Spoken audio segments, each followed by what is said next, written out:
1. We finally made it, guys. We finally made it. It's fucking season 4. I tell you what, you're gonna hit me with it right now. It's fucking season 4. You know what, Zach? How are we feeling? Fired up!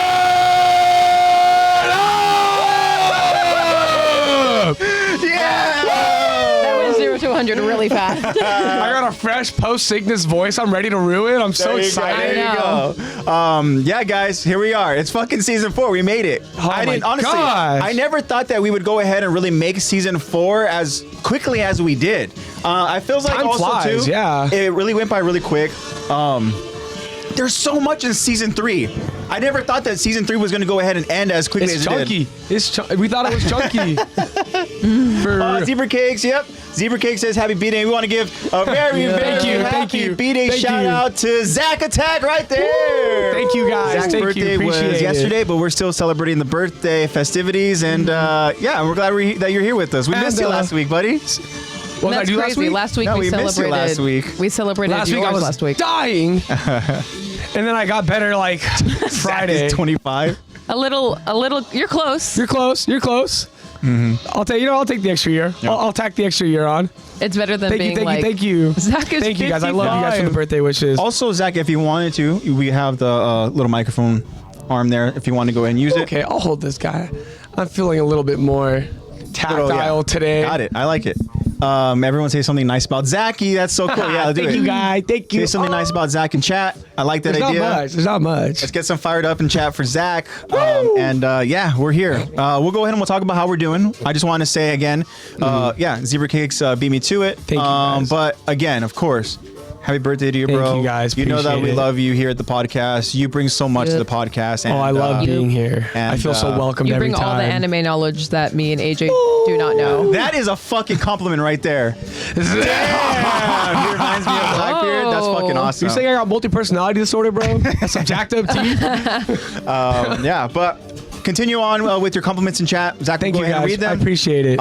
Yeah, guys, here we are. Season 4. Season 3 was an absolute crazy adventure that we took. I didn't think season 3 was going to go ahead and end as quickly as it did. Like, we covered so much stuff. It's crazy. Season 3 is Even almost with like the OVAs too. Yeah, the OVAs was a nice just refresher. You know, it was nice. It was fun for us to go ahead and watch that live with, you know, all of you guys joining us and stuff that, you know, wanted to go ahead and tune in as we streamed those live watch parties. But season 4, it's going to be so different. It's going to be, you know, just being introduced to different characters. I don't want to get ahead of myself. Obviously, a lot of us are familiar with season 4 already. Yeah, but, y'all know about this. the crazy part about this is that we're going to go through the story. We're going to go through our normal, usual setup where we're going to go ahead and try to, you know, bring these characters to life with our, you know, voiceovers. And then there's going to be so many lines. Oh, trust me, I can pull Sabo off real There's going to be quick. so many freaking moments in just this part 1 recap where there's going to be so much foreshadowing.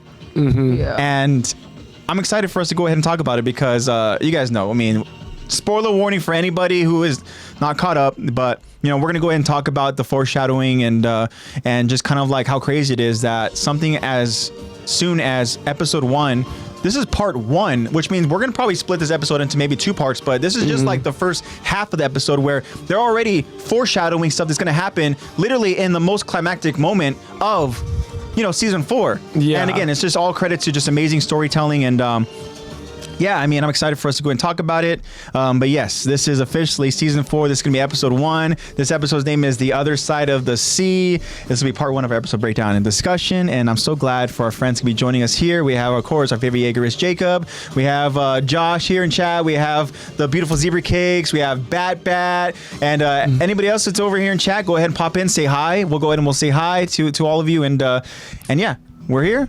Season 4 is going to officially start. Last week was a fun OVA episode that we did where we're able to go ahead and kind of just speculate, hypothesize, theorize together about, you know, kind of not necessarily a 1v1. I guess it could be a 1v1 because we understand there's going to be a lot of different, you know, different variables involved. If you take Aaron to the Death Note universe, if you take Light over to the AOT universe. Also, shout out to Kyron. What's up, Kyron? Kyron. Hopefully you've been well. And Long time no see. Yeah, What's we up, miss you, bro? buddy. I hope that everything is all good with you. And thanks for joining us here on the season 4 episode. But yeah, so last week was fun. Definitely we got into some crazy territory as far as how things could potentially play out. But at the end of the day, We really just wrote a whole new anime. we knew who was going to win. At the end of the day, all of the factors pretty much just benefited Aaron, but we tried light. We tried.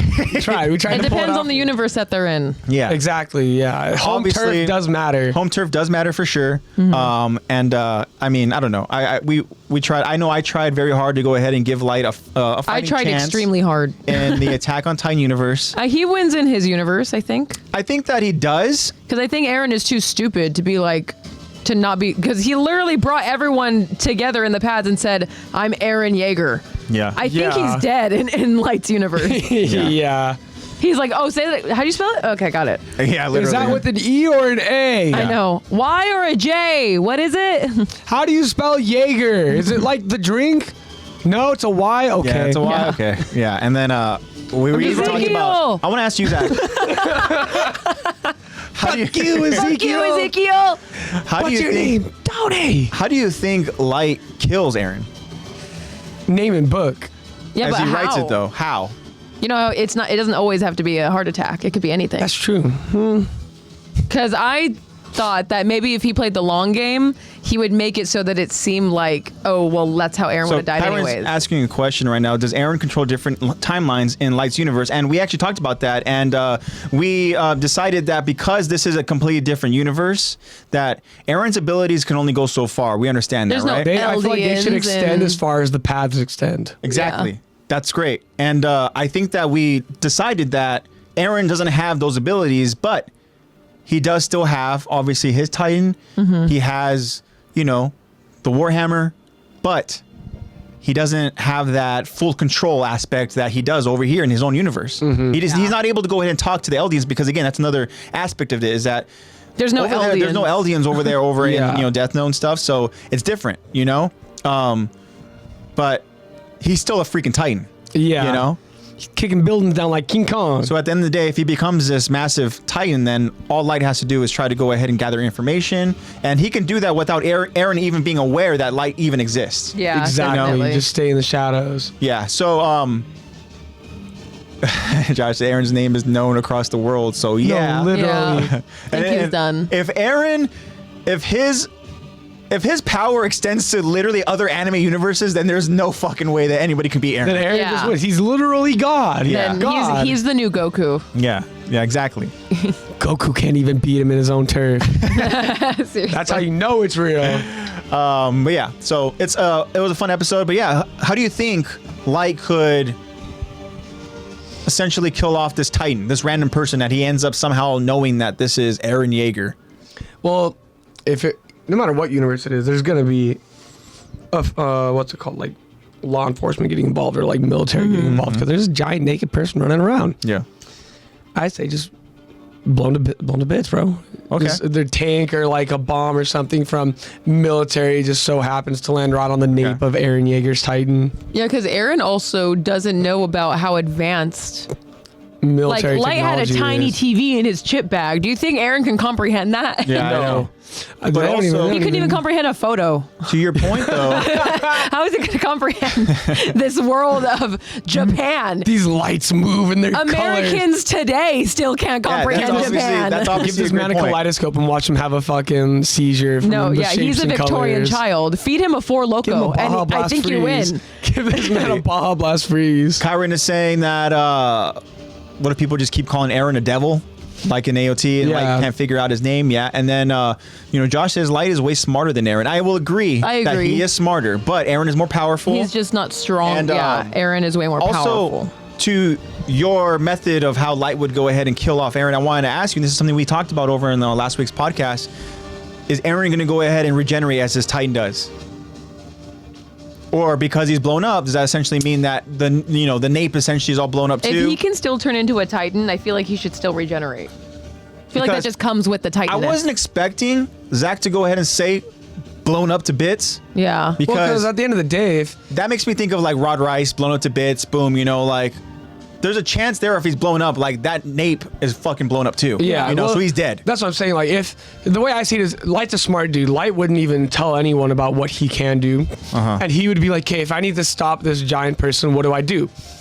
I find a cause that's supporting him. Yeah. I join that cause with my own intentions, and I work my way up. Once I see who's at the top, then I get a fucking name. That's so funny that you're saying that, because I was saying the same shit about Light being in the AOT universe. He would just rank his way up to go ahead and sit pretty with Become an MP real quick. Next thing you know, he's gonna get the loyalty from freaking Hanji, from the loyalty from Queen Astoria, because he's gonna be able to go ahead and foresee certain things because he's already far more advanced than anybody else over here. He's like Grisha walking into parody, like, but on a whole other level. And so it's funny that you mentioned that, because my theory, and because we had to go ahead and try to put like a sorry, Siri's literally being nosy, but she's like, I want to know what you guys talking about. What about my opinion?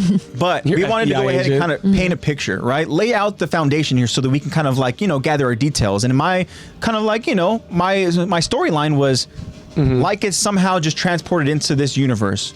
He is so at a loss, but yet he somehow is able to go ahead and make waves parody. And guess what? He is able to build through the ranks, because at this point in my story, Eren is over in Marley when he's away from his team. Oh, yes, this is like right post season 3. Yeah. So while Eren is doing that thing, and we're going to find out how long exactly Eren is gone. Because we're going to find out in this time skip that, you know, we're talking years. Oh, so that means that Light is there for years. In last week's episode, we talked about months. Yeah. And then we find out now this is years. So that means Light has those years to literally go ahead and build camaraderie, connections, get up and trust. Become an MP, become top of his class. And he's already he's super a smart dude. Yeah. He's going to be athletic. like, he's going to be as smart as Armin, except like not a wimp. He's just going to be like even more ruthless, like cocky. I'm thinking more. He has his Death Note with him though. Yeah, exactly. And so the thing Ryuk's is, like, damn, these people stink. yeah, we talked sour. about. Yeah, we talked about that for sure. But yeah, and then it's just one of those things where like he's gonna obviously be aware of this Eren because they're talking about Eren. They understand Eren. Mikasa's gonna constantly talk about Eren. Oh. You know, obviously, you know when. Yeah, Historia's going to constantly talk about Eren. Yeah, Hanji's gonna talk about Eren. The father of her child, I would hope so. Yeah. But yeah, so it's one of those things where like the moment that he finally encounters Eren, whenever Eren gets back over to Parody, excuse me, that's when Light's gonna find out exactly what threat Eren is. And then from that point, He's it's like, oh. okay. It just made it an interesting story as to like Light with all of this training, all of we tried Light with ODM gear. We tried to give him He everything we knows could. his world better than anyone else does, Yeah. pretty much. So we had to go ahead and essentially fucking power up Light to go ahead and compete against, you know, Eren. I mean, for Light, it's not even like a power thing. It's just more like how crafty can. It's manipulator versus manipulator. That's like the main fight. Yeah. But if we're talking season 4 Eren, that's the Eren that's in touch with the Jacob. past, and that's what I'm worried about. That's when Eren's like, I know this is an anomaly. I'm in a wimp. Yeah. Taco Bell sound. The gong. Yeah. But I feel like it's just more manipulation and Light being like, okay, so this is the Eren. Do I wreck him now? Or do I use him a little bit to kind of build the world I want before I send him on his way? Yeah. And then it's up to Eren to be like, to find it out before he gets ultimately And then caught up by also, Light. to Light's credit, he can write down that like when he's planning out his death, he could write down like Eren runs away and ends up lost and drowns or something. Like, Yeah, runs into the ocean or something like that. He runs into lava and drowns.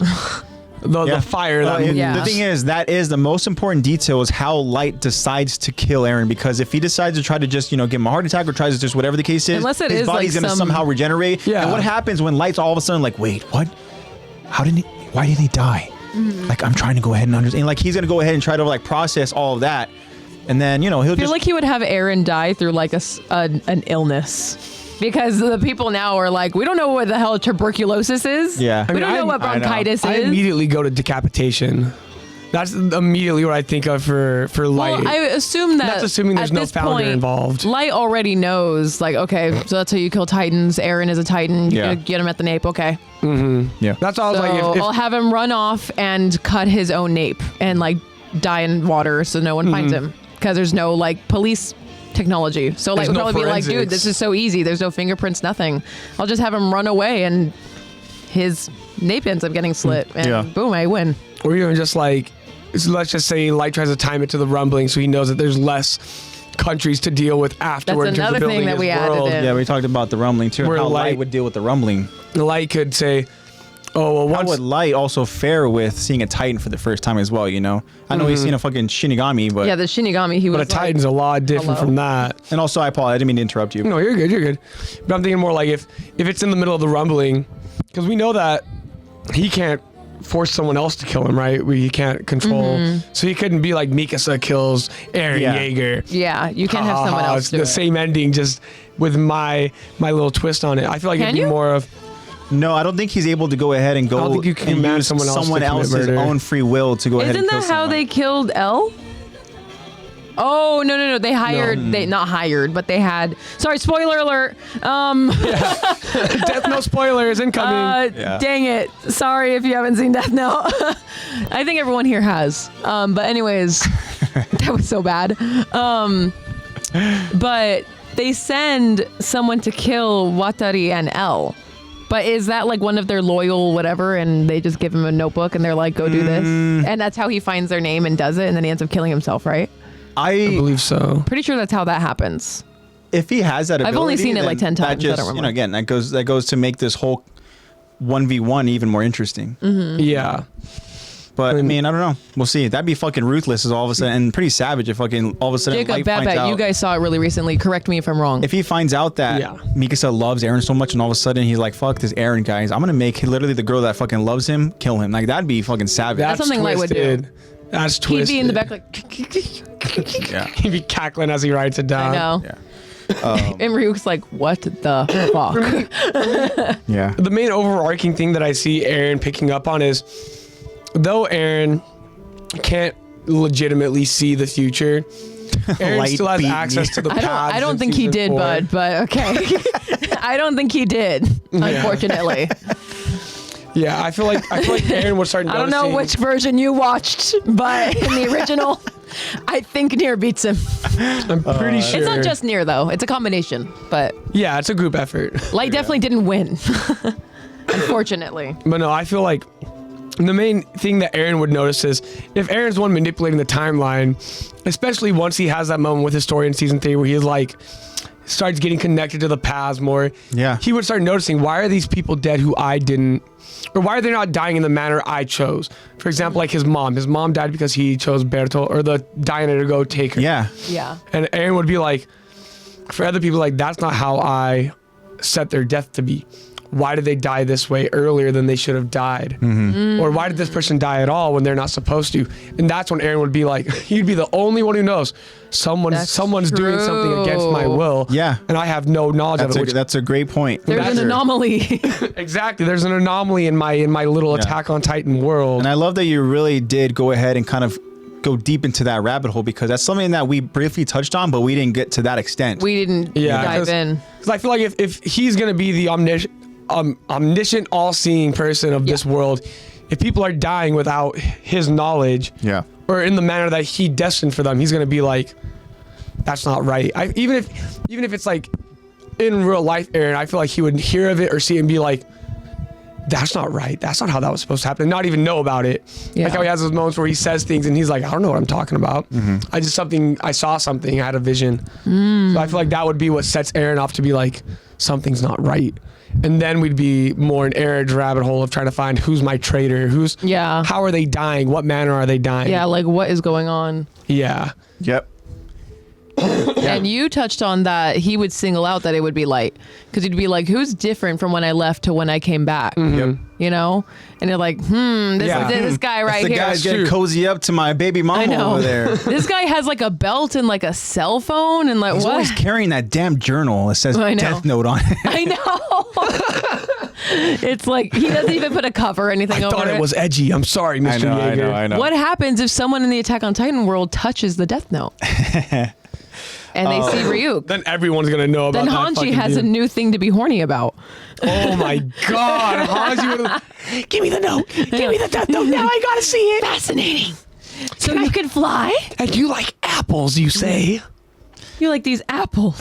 But it was a fun episode. It was fun to go ahead and kind of just talk about it. And I like those OVAs. We're I able was to sitting go in ahead chat and for the majority of it. I was stuck in bed, so I was like, I'm Yeah. in chat. Thank you for joining us in chat and stuff. Of course. But yeah, so now at the time again, I want to go ahead, of course, welcome everybody who's here with us. Of course, you guys already know who we are, and I want to go ahead and ask you guys how your week's been. And while you guys are talking about your week, we're gonna do something live over on the stream, and We're I going know skydiving. Zach doesn't know what's happening, Going but skydiving? No. I think it would be fun to go ahead and kind of do this live. Yeah, It's in the something that I've been studio. wanting to try. Jump off the roof. But That's all it is. I noticed that Zach brought a little DP action. I did. We're sponsored now. Don't I wish. Don't Oh, drink I it. wish we would. Don't drink it right now. Don't You have drink your it. water. Get down, I'm Mr. glad you have your President. water. That's kind of a little teaser, but I want to start with Zach. So Zach, go ahead and tell us all how you've been. Obviously, you weren't able to be here with us live last week, but let our friends know what you've been up to, As you guys what you can did hear on your too. birthday and stuff. And I will be right back with our fun little experiment. I'm so excited. Our experiment. Yeah, well, as you guys can hear, I was a little sickies. No, For Kyron, the we're not last week. sponsored. I wish we were. Email wish. them. Yeah. Everyone, message and at Everyone Dr. Pepper. at Dr. I'm like the biggest Dr. Pepper fan. I know. No, seriously. The Fandomion link is no longer a thing. Now it's like a TikTok shop conglomerate thing. Yeah. So you can't do codes anymore. Time to hit up Fandomion. So and sorry, I'm TikTok gonna give shop. you guys the bad news now. No more Code Lex. That sucks, huh? Bro. Code Lex is gone. That's been a thing since the beginning. No more Such Code Lex. heartbreak. Yeah, No more Fandomion LEX. has fallen to RIP Code Lex. They've We're fallen moving on to TikTok victim shop. to the capitalist brain rot community. And you know what? That's the way to go They're probably for them. doing better. Yeah, that's the way to go for them. I mean, it works. It works. Everyone's on TikTok shop nowadays. I know it has. Yeah, we should probably. I can't say anymore. I know, Jacob. I know you were always the one that You was can like Code say it Lex. as long as you want to, but it's just Now not you going can to just lead like, anywhere. you know what you can do now? Okay, Jacob, your new thing now is when we're closing is you say a new sponsor. Doesn't even Yeah. matter if we're sponsored by them. Get us new just sponsors. Be like, sponsored by Pizza Hut. Oh, that'd be sick. Sponsored by Haribo gummy bears. Like Haribo? literally, I just blocked your thing. Sponsored entirely. by Wonka. No, it's No, okay. literally. Sponsored by water. All water. Ever. Every water. Sponsored by Liquid. Yeah. Sponsored by Earth. So, sponsored by Jacob. Sponsored by Jacob. Yeah, Jacob, that'll be your new thing. Sponsored by Attack on Titan official account. Okay. There we go. There that we go. would be cool. That'd be fucking nuts. I feel like at the amount of hours that we put into just talking about Attack on Titan in general, We deserve I it. feel like we're experts at this Oh point. yeah. Oh yeah. Yeah, no, I've just been sickies. I've been doing the haunted house for my old middle school. And that's been fun, dude. Oh yeah, it's that time of year, huh? Yep, my busiest 2 weeks. But Do you know what you're gonna be for Halloween yet? not a fucking That's always clue. so much fun. Not a clue. This is the first year in a while I'm not doing a couple's costume, so now I'm like, I have to like think for just myself. Like, Juno, duh. I know. Can you imagine? Juno. There it is. I'm not thick enough to be Juno. I don't know why they made her hips so fucking wide. They made her first time hips I literally like First game the I size. played her, I emoted and I was like, bro, what? You're like, God damn! How did you do that? I want to know her squat routine. I want to know her leg routine. Oh, I realized how that sounded. We're still together. Yeah. We're not broken up. He just lives across the globe. Yeah, he just lives a while away. He just lives 15 hours Can't away. drive there. Let's just put it that way. He lives 15 hours away. So, yeah. There's a time difference. He will not be back in America until December. So that will be past Halloween. Christmas time. Yeah, Christmas time. Okay. Ooh. Yeah. I've just been. My goblet. You put mine over. Yes, I got you. I'll grab that guy. Thank you. Wow. This is pretty nutty. Look at this ice. He's just drugging us. I know, right? No Diddy. But yeah, I've just been haunted house. That's it. What is that chalice? It is the chalice. Continue. You're saying. Sorry. Halloween. No, got me it's excited. just been haunted house. Just a bunch of dads being dudes. Yeah. We're just taking our union breaks, fucking drinking our beers every 30 minutes. Don't tell the campus. Oh. But it's been nice. I've been honestly a lot of the teachers I've been walking around. There's wow. This is so interesting. Don't give me an entire thing. I want like a quarter of one of yours. Pour whatever you want. Yours. I don't want a whole thing. Pour it. I'm so excited. If one of you really like it, you can have the rest of mine. Yeah, I mean, Harry, did you put your name in the goblet of fire? I was just talking about Harry Potter this morning. That's so funny you say that. So we Yo, each what's have up, our Harry? little bougie goblets. Bougie. So I'm sure anybody else who obviously watches any, streamers or any other, just YouTubers or whatnot. I'm waiting for the crisp But- opening. I know. I'm like, when are we opening? People have been trying, and I was a little late to this, but it showed up, whatever. And here we are. This is the Oreo Coca-Cola. Zero And, sugar. We're It's gonna go ahead and Coke. try this. It's not Pepsi, it's Coke. Hold up, let me crisp Yeah. this. Yeah, it's ooh, give it a nice little How's that? How did that sound? There you go. That was nice. Okay. Oh, there's a little bit of... I can smell the Oreo. Yeah. Bat's like "Ugh." Is it I that know. bad? We're gonna find out. No, but But Kyron I can made the smell sound. the Oreo. I can smell the filling, Also- not the cookie, the filling. What's strange is that this is 0 sugar. Which is really weirding me out. How is it Oreo and Pepsi and Coca-Cola, but it's 0 sugar? Yeah. I don't understand normal zero sugar Coca-Cola. Okay, for context, I don't drink Has soda and anybody I don't else- do carbonation. But Has anybody I'll else do for tried you guys. this in chat? I want you guys to hear the sizzle. Oh yeah. That's nice. Is it nice sizzle?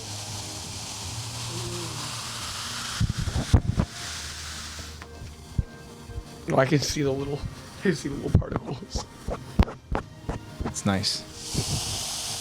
Haven't tried it yet, Oh, but that is sounds good. but doesn't sound good. I got you. We can go for round 2.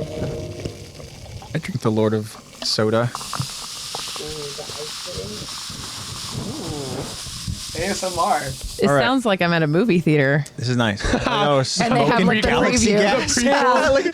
gas. Galaxy gas. No, could you imagine? AJ's like, I have an experiment. Okay, guys, we're gonna do this experiment. Okay, no, but we do not condone galaxy gas. Do not do that What shit. is galaxy gas? It's very specific compound of gas, obviously, that pretty much slowly it'll kill your brain It's cells. like what the fuck they call them? Like basically. fucking, Oh, so it's like, Nas. It's like Nas or Whippets or whatever the fuck they are or whatever. Fuck. Yeah, Whippets. it's pretty much Nas, The but downfall of Steve-O. worse. It's a So- different compound from Nas, so it's like Yeah. worse. Like literally, like people do galaxy gas and they just like tweak out and they literally look like they're not human. Dude, I can smell the Oreo. So we have our That's goblets. crazy. Look how much is in mine. I want us to, if we can.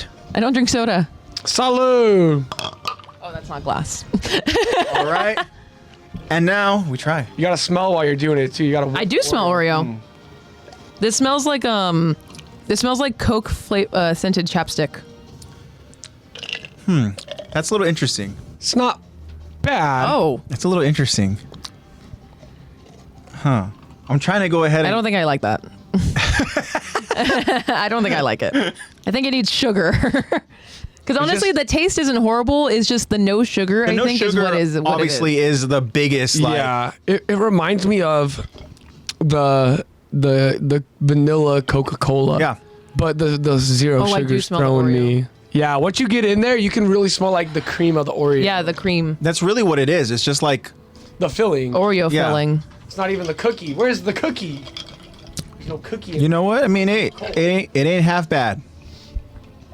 Okay, well you can have mine then. Now, would I order it again? No. No. No.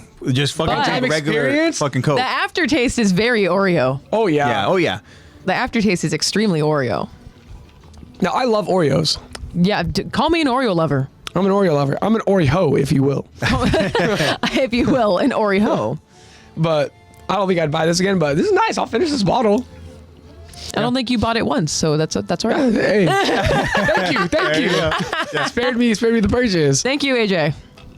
Happy AJ. birthday to AJ and Zach. Speaking of birthdays for AJ, That's a fucking segue if I ever fucking heard one. I brought some things for our dear host over here. Now go ahead. Our dear Zach host. shows up and Zach's like, "Here you go." And also, I gotta hide something in your room, so don't literally go. It's down here. It's a big box. I was like, don't look behind This me. dude literally fucking hit something in the podcast room. It's huge. It's huge. The studio. I'm like trying to set up, and he's like, "Don't go in the podcast room for a little Yeah, bit." he's like, don't. He gave me a little blanket to put over it too. All right, so Oh, very good. Go for it, brother. all right, Happy belated, man. thank you.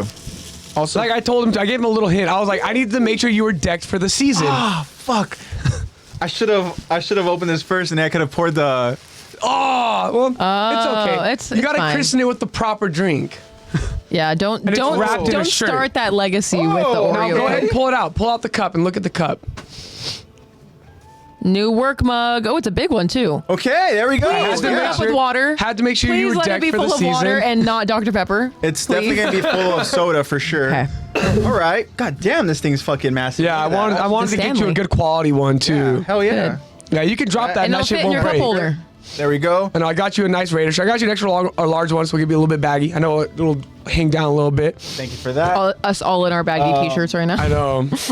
I hope this brings good luck because they just took I'm a ho- fat L last. I'm last hoping. weekend. I saw it and I was like, this is gonna be a bad weekend to bring the gift on, but it's okay. It's like half off. It's when you good saw luck. It. It's good fortune. You got to be loyal to your team. You know, you got to stick through They're it. not It my is all team, but about they're his loyalty. team. I got to. Yeah. Now, this is the big one. Close your eyes. I want to show Lexi this before I let you see it. Ooh. So the podcast. So let me pull this guy out. Okay. Close your eyes. Now, I told AJ, I saw this while I was walking out after buying those. And it was a fucking killer deal. And I had to. Oh and I thought God. about saving it for myself. That's how I know it's a good Yeah, Shit, because this you is thought gonna be about good. keeping it. deal. AJ, 3, 2, 1. Holy shit! Crazy. Big old Kyle. What the fuck? That thing is huge. Happy birthday, my friend. What the hell, dude? Where the hell are you putting? Congrats for Sorry, wrapping up Ronnie, Wano. you're getting I'm so new sorry, decor. Ronnie. I'm so sorry, Ronnie. Gotta get some shelves God for AJ's damn, I had to. anime I had figures. to. I saw that and I was like, this man's just wrapping up Look at Wano. this. It's the perfect time. That is crazy. Oh my God. That is so good. Absolute unit. I saw it and I looked at the guy. I was like, how much is it? I was like, he told me a nice price and I was like, oh, that's a steal. And you're like, I'll If take I him. got that at Frankensons, that shit's at least 200 bucks at Frankensons. Where did you get this? At Frankenstein's? No. Oh. Take a wild guess. You're never gonna guess, but you. I'm probably not going to, but my first initial my guess would just be at some sort of convention, some sort of. got it at GameStop. Oh, you got a Look at that GameStop? little red Word. button right there on the a little red the sticker on the front. The very front. There's a red sticker. Yeah, the okay. GameStop. It's a GameStop exclusive. Okay. Nice. That's why I was like, there's no way this is gonna be in my budget. Yeah. And then I got the price. I was like, fuck it. That's killer. That's so dope. I have Zebra to Cake get for it. sad. Zebra Cake says that it's a self-portrait. I got You got AJ a a self-portrait. self-portrait. Yeah, the mustache and the hair is pretty similar. Fuck it, I'll play Kaido in live action. If Jacob thinks I'm Blackbeard, you have to be Kaido. Yeah. They'll CGI the fuck out of me, but hey, guess what? Hey, you're in it. It'll be my likeness, but it'll just be on a Your CGI. man beast form would be insane. Zebra Yeah, Cake said, our cookies are ready. Oh, there we go. Ooh, cookies. Awesome. Also, speaking of cookies, I'll show you guys the cookies that she's making. Are they gingerbread? I know it's a little early, but are they gingerbread? No, it's spooky vibes. So Yeah. I love those just like Pillsbury sugar cookies. Those little. Oh, those are fire. Oh my God, that's exactly what they are. Oh, yes. Those are but so you see, good. You see what They're on top of. Are they on top of like regular chocolate chip? I believe they are. Oh my God. Oh, that's going to be fire. Fuck, she I said bet that's gonna they're be so freaking fire. good. I bet they Oh, melted. no. I bet it melted over the chocolate just right. Damn. Well, all right, That's guys. perfect. Podcast is over. I'm going home. TikTok hack. I know. We're all going over to AJ's and Ronnie's. Jacob says, "Let me see, please." Yeah. Lexi, you're next to Zach's camera, so I can show you the picture. With Zebra Cakes is Yeah, I'll show it in Zach's camera. I'm going to try to eat those cookies while they're on my camera. What y'all know about the Pillsbury sugar cookie? Oh, there we go. That's crisp. It That's didn't melt crisp. all aesthetic. Oh. And they're on top of But chocolate I'm sure chip. they're still really freaking good. delicious. All right. I mean, at the end let's of the day, hope that's all that matters. Oh, wow. That was nice. Nice. Yes, sir. Good job, camera. Good boy. Awesome. Well, I'm gonna continue drinking the Oreo. You really do get that Oreo aftertaste. Oh, you but do. The it aftertaste is is very similar Oreo. to like that kind of like vanilla. Sweet You know Coke. what? Dr. Pepper cream soda aftertaste. That's what I get from it. Yeah. Yeah, very similar. Which maybe this is the rebuttal to the Dr. Pepper. That could Yeah, be. because cream that's the soda. cream. Is this the new up In and the coming cream soda. Coca-Cola drink? So today we're sponsored by Oreo Like it. and Coke. Choreo. Just for today. Oh, Cocorio. AJ, while you were out preparing our specimens, Yeah. I was explaining to them that we no longer have Code Lex, unfortunately. Yes, the And- heartbreak. Also- I was made aware of it, but I wasn't completely told the details. Pretty much the Fandomion website that I was able to get my promo code off of Yeah. is no longer a website. They have since moved on to kind of a TikTok shop way, which honestly is pretty smart. I bet they're making way more money that Oh, way. it definitely But I no longer have a promo code because they no longer have that website. Time to use So TikTok Cloud to get a new obviously TikTok code. Jacob was very they were all very sad about it because they were like, no, it's been an OG since the beginning. I know that's the thing that when you told me that this might be a thing, that's what hit me the hardest because the fact that like Code Lex has been such a staple of Yes. the It's been on for a podcast. Definitely while has. now. Code, I'm gonna be king of the pirates. So There we go. I told Jacob that instead of saying Code Lex at the end, his new job is to just say a random brand that we're sponsored by. Yep. Just We're getting say a bunch of like it. sponsors. a new So brand just of the put week. This episode, just go. This episode was brought to you by, and then just put random fucking whatever. That's your job, Jacob. promo code. Yeah, that's my new promo code. Oh my god. What do you get from it? Nothing. Kyron said Yeah. sponsored by the official Attack on Titan Yeah, account. Kyron Yeah. said that we're sponsored by the official Attack Fuck, on I Titan wish account. that'd be amazing. I know. We deserve it. By I'm the like- amount of hours we put in. Put in all this work, Because we're y'all. experts. Our catalog of AOT knowledge is fucking insane. Is Yeah. massive. Literally. But I mean, you know what? It is what it is. Fandomion, it was fun. Thank you for the stuff that I was able to get from Fandomion, and thank you for Thank you, There's something Fandomion. thank you for providing our friends with the ability to go ahead and Yeah, they're search cool and find stuff, stuff. too. You know, it was a fun ride, but hey, we got to go ahead and move on in life, right? So that's what it Hey, is. if you can't Yep. beat them, On to bigger Join and 'em. better things. Yeah. On to tick and talk and shop. Yep. That's what it is. So I'm excited to see what we're going to be brought to you by, sponsored by. I know. We'll see what I can do. I'm excited. It's like you have a little sun in front of you, bro. This stream was brought to you by the U.S. government. Yes, this is where your hard-earned tax money is going to. Oh yeah, It's going I towards- wish tax money was coming in here. It's going towards Kaido dragon form giant pop figures. Ooh, the greatest. Oh, dude. Yeah, it'd be cool. But yeah, so we have a lot to go ahead and talk about. I'm guessing you both have been well. Yeah, been pretty Better. good. That's good. Better these last couple of days. I'm not Yeah, coughing as which much. is great. That's good. I'm glad about Yeah. that. Lex, did you talk about the little comedy? I didn't we even checked out? talk about what I did. Tell us what you were up to. I had a very fun weekend. Let's see. Podcast was last Tuesday. So Friday night, I went to this 80s themed club with my parents and my mom's best friend and That's sick. one of my very close friends, Zach, the gay one. Not me. So Zach's like, I was sick. that was I a lot was of dying in bed. Yeah. So that was a lot of fun, actually. We danced. They played some good music, good 80s music. It was really good. And let's see what else. That was And on then- Friday. That was so- Friday night. And then Saturday, I worked for a little. No, I did work like all day. Okay, working. anyways, Sunday, I went to this really cool comedy show brought to you by this really cool guy. So brought to you by Zebra Cakes, his dad. Yeah, Zebra Cakes' his dad, actually.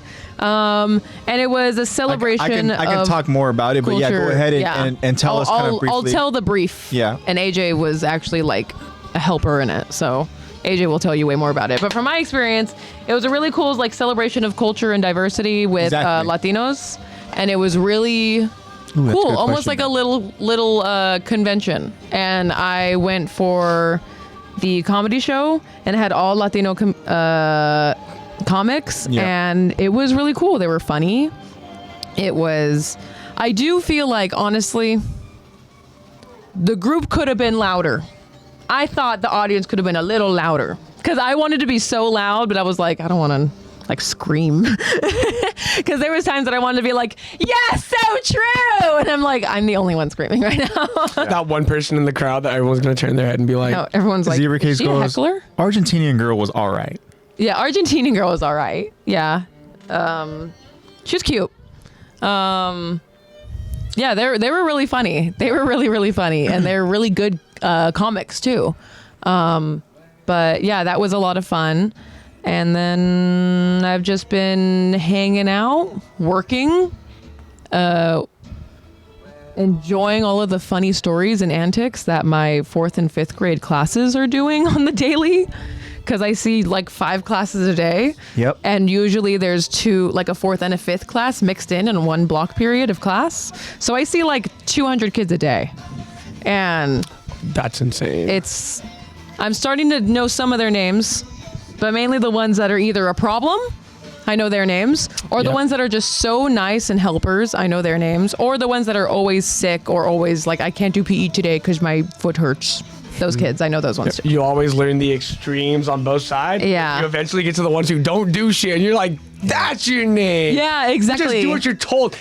Those are the kids you fuck with the most. I know, those are the kids that I love. I love them. I don't know any of your names, but I love you because I don't got to worry about you. You just do what you're told. You do what you're told. You know what's expected of you, and you don't cause no issue about it. Those kids are the best. And you're not ever, if you're introverted, it's even perfect. It's even better because I'm not calling on you to do stuff. I'm not calling you to be like, hey, mouth closed, you know? Yeah, I had to send a kid to the principal's office last week. I had to send a lot of kids to the nurse because whenever there's blood at all, I just have to send them to the nurse. One of the kids lost a tooth today. Oh, really? Like he was running and obviously it was wiggly, so it just came it was out. Loose. Yeah. So it just came out and he was like, Miss Lexi, I just lost my tooth. I was like, oh. I was like, go to the nurse and go get a baggie You're for like, it. oh, here, thank you. And you're like, fucking throw that shit away. I'm the tooth fairy. Thank you. It was so tiny. But and when he was walking away, I was like, dude, you get money now, right? And he was like, yeah. He's like, you're right. Unless like Knocks out more. His parents don't give him money. Unless his parents are like, here's more toothpaste. At that point. Imagine you tell a kid that, oh, are you excited to see the tooth fairy? They're going to leave you something. Kid's just like, what the fuck is a tooth fairy? I know. I would be so shocked. I'd be like, what? I'd be like, ask your mom and dad about it. Yeah. And then I had to send a kid on a lap yesterday because I already warned him twice to stop talking. And I was like, oh, you have too much energy. Go take a lap around all the backstops. Run. Damn. Because I did. I warned him twice. It was completely quiet. We're all supposed to be listening to my stretching instructions. He's talking and I'm like, hey, dude, red shirt, mouth closed. I don't know their names. Like, hey, red shirt, mouth closed. And he was like, he looked at and he was like, oh. He did the fucking Hanji. He did it the second time. The second time I warned him, I was like, dude, like another minute went by and he was talking again. And I was like, dude, I'm not going to tell you again. And he looked at his friends. He was like, and I was like, yeah. Anyways, and I'm still explaining to the class. And then he starts talking again. And I'm like, all right, dude, that's enough. Clearly you have too much energy. Go take a lap. And he ran the entire thing, came back quick. I was like, oh. I'm sure he still yapped after. Yeah. He didn't talk as much. But he also had to do that lap and our warm-up lap, which is pretty decent size. It's like almost half a mile, maybe a little less than half a mile, just because they need to be training for the mile that we're testing them in October. But yeah, other than that, I've just been, working. Do you want it? He's fiending for it. You want the glass as well? Nah, you got to finish that. Nice ice cold. No. Take her ice, bro. Take her ice. I'm not finishing this. This cup is iceless right now. Come on. Because I don't drink soda. Let's go. Chug. Okay, now I'm definitely not doing it. Chug. You can Yeah, do Lexi that. I might don't do fall that. to peer pressure. I know. Literally, if peer pressure is going to literally push you like more not to do it. I know. So, Peer pressure does the opposite. Don't chug. Yeah. Don't chug. Don't chug. Oh, we're like, you know what? Fuck you guys. dang it. Reverse psychology got me again. Yes. But awesome. Cool, Lex. That's cool. No, I felt Yeah. that some kids. I have a group of middle schoolers helping with the haunted house. And there's this one kid, and he's cool. His name's Frankie. He doesn't want to help with decorations. This motherfucker just wants to use power tools. 4 times, dude. On Friday, I He just swung wants to- by. Yeah. On Friday, I swung by after work, and I was like, because Literally, I got a call. right before you're about to use a power drill. You have to do it twice. Yeah, Same thing with every tongs. time. You have to make sure those tongs are tonging. Got to make sure the battery's charged, man. Yeah. But I get there, I'm dying, I'm coughing up a he was like, storm. Frankie. Frankie! I told him, asked me if he watched One Piece. He was like, what's that? I was like, don't worry about it. Oh my God, that reminds me. Sorry to cut you off. You're good, you're that good. same kid that watches Attack on Titan that I mentioned Please before, tell me like he 2 weeks watches One ago, he was like, yeah, because I know his name now. And I was like, oh yeah, that's so cool. And I was like, oh, I finally know your name. And he was like, yeah, you're the one that watches Attack on Titan. I was like, I do. And I was like, I don't think you should be watching that. I was like, I think you're too young to be watching that. And he was like, I watch Berserk. I was like, you shouldn't be watching that. I was like, you are 7 years old. You should not be watching Berserk. Who are your parents? That's the kid that when he turns 18 is going to get the mark like right on his back and be like, I am Guts. Yeah. Yeah. That's So fucking anyways, awesome. that just reminded me. I was going to tell you that. So funny. That Hey, same kid watches that is Berserk. that kid needs some parental guidance. And he dresses like a ninja, like a Yeah, like techwear techwear, ninja yep. every day to class. He always looks so cool coming to PE. Today he was in his overalls and he has like this like mask that like goes around the bottom of his mouth, but it's like Japanese loose techwear style. That's so sick. I think techwear is actually super cool. That's like one of the best dressed kids I have consistently in my classes. Every time he There it is. Happens every was single a board. podcast. See, I dropped my wallet. every time he comes into class, I'm excited Zach's to see going his to outfit. continue talking about Frankie. But yeah, that also kid real Frankie. quick, Yeah, go One Piece ahead. live action. Go ahead and check it out. Robin and Croc. Go ahead and look it up online. oh, I know, right? So yeah, Frankie. Yeah, sorry to interrupt you. No, you're good. So he comes by. He's being helpful. Because I was there. I got there Friday morning. I laid the tarp down so they can put the walls up. And then I come back and the Frankie kid's still there. His parents are running a room. And he's running laps. I'm like, bro, go ask all the team leads if they need decoration help. I send him. He comes back 5 minutes later. So do you guys need help with building stuff? Frankie, again, go ask all the team leads. Because they're all in there. They're all doing stuff. Ask them what they need help decorating. Okay, I swear, I feel like this kid just walks through, looks at it, comes back. Okay, do you guys need anything? Can I help you build something? He's the equivalent of like, can you check in the back if you have it? Yeah, And literally. you just walk back there, you hit like the name real quick, and you're like, okay, yeah, we don't have it. No, literally. And this kid, he was like, and all the dads make a joke because when I was helping build first, I was like 17. They were like, get a waiver sign, blah, blah, blah, just jokes. And he came back. I was like, Frankie, if you don't have a fucking waiver sign by your mom and dad, I'm not letting you touch a power drill. Go. And all the dads were like, oh, how the fucking apple falls far from the tree. Oh, wow. Kid wants to use power drills. But after that, weekend was just building. This is me today. I built a castle. Whoa, that's cool, man. I tried my Damn, best. what the hell? I had Put to that on frame camera it. if you can. Yeah. Oh, yeah, you could use mine, yeah. Boop. That's Okay, me on there a you castle go. that I built. Wow, the cameras are on it today. I know. Yeah, I built this castle. We're sponsored by Lumix. Pain, I it wish was we a were. pain in my butt, but I got her done. I had to frame all the inside. Just kidding, too. we're not sponsored by Lumix. I changed my He's mind. really going to be a shipwreck when he sold her. I'm trying to throw it. There we go. Throw the focus. Throw the focus back. Throw it to Lex. I know. Yeah. I get it. There's a bunch of kids. I know about 5 kids' names this year. New kids. They're all problem kids, except for Frankie. He's been all right. He's just been asking every damn 10 seconds if he can drill something. I'm like, no. Yeah, it's all the talkative kids that you're like, what's your name? All Yeah. right. There's one kid that I got warned about, and his last name is Perez. And 2 of the dads and the band teacher were like, if that kid in the UCLA hat, first of all, I was like, he's wearing a UCLA hat? I know exactly what you're going to tell me. They're like, don't let him touch shit. They're like, tell him to walk out of the gym. And I was like, bet. Perez, he does not like me because he's trying to do shit. I was like, don't touch that. Go sit over there. Don't touch that. Go sit over there. Every 10 seconds with that kid.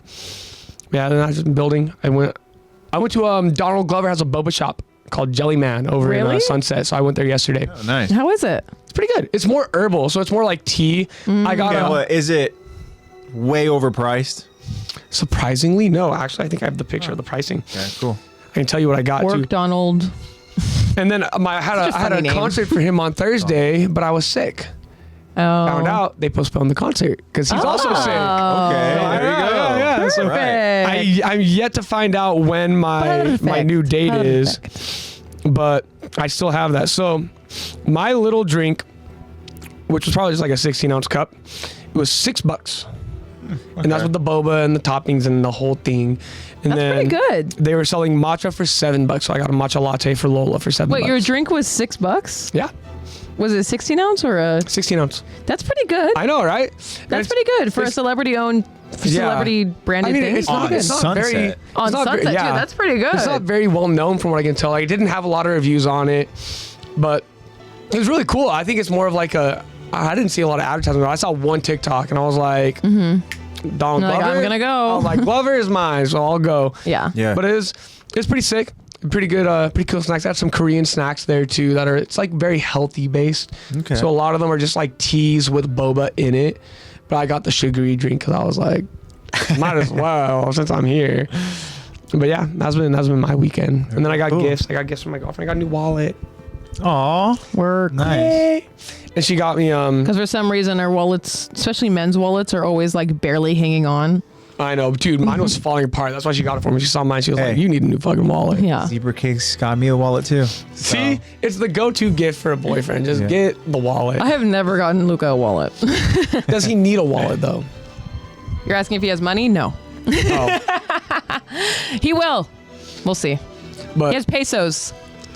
damn, What he's y'all know stacked about on those pesos? He's stacked on pesos. Those pesos they literally look like Monopoly money because it's like pink, blue, yellow. Like they're like literally different colors. Yeah. And then I also got she got me, you know those little they have the little Spotify code to scan the song. You put it on a mountain. It has a light that goes up. Yeah, I have one of Okay. those. Yeah, she got me one of those with a picture of us and a song that reminds her of me. That's so cool. I put that on my desk right next to my little workstation. I was That's like, awesome. Yeah, mine constantly stays on in my I got- room. It's got a it's such a nice little light.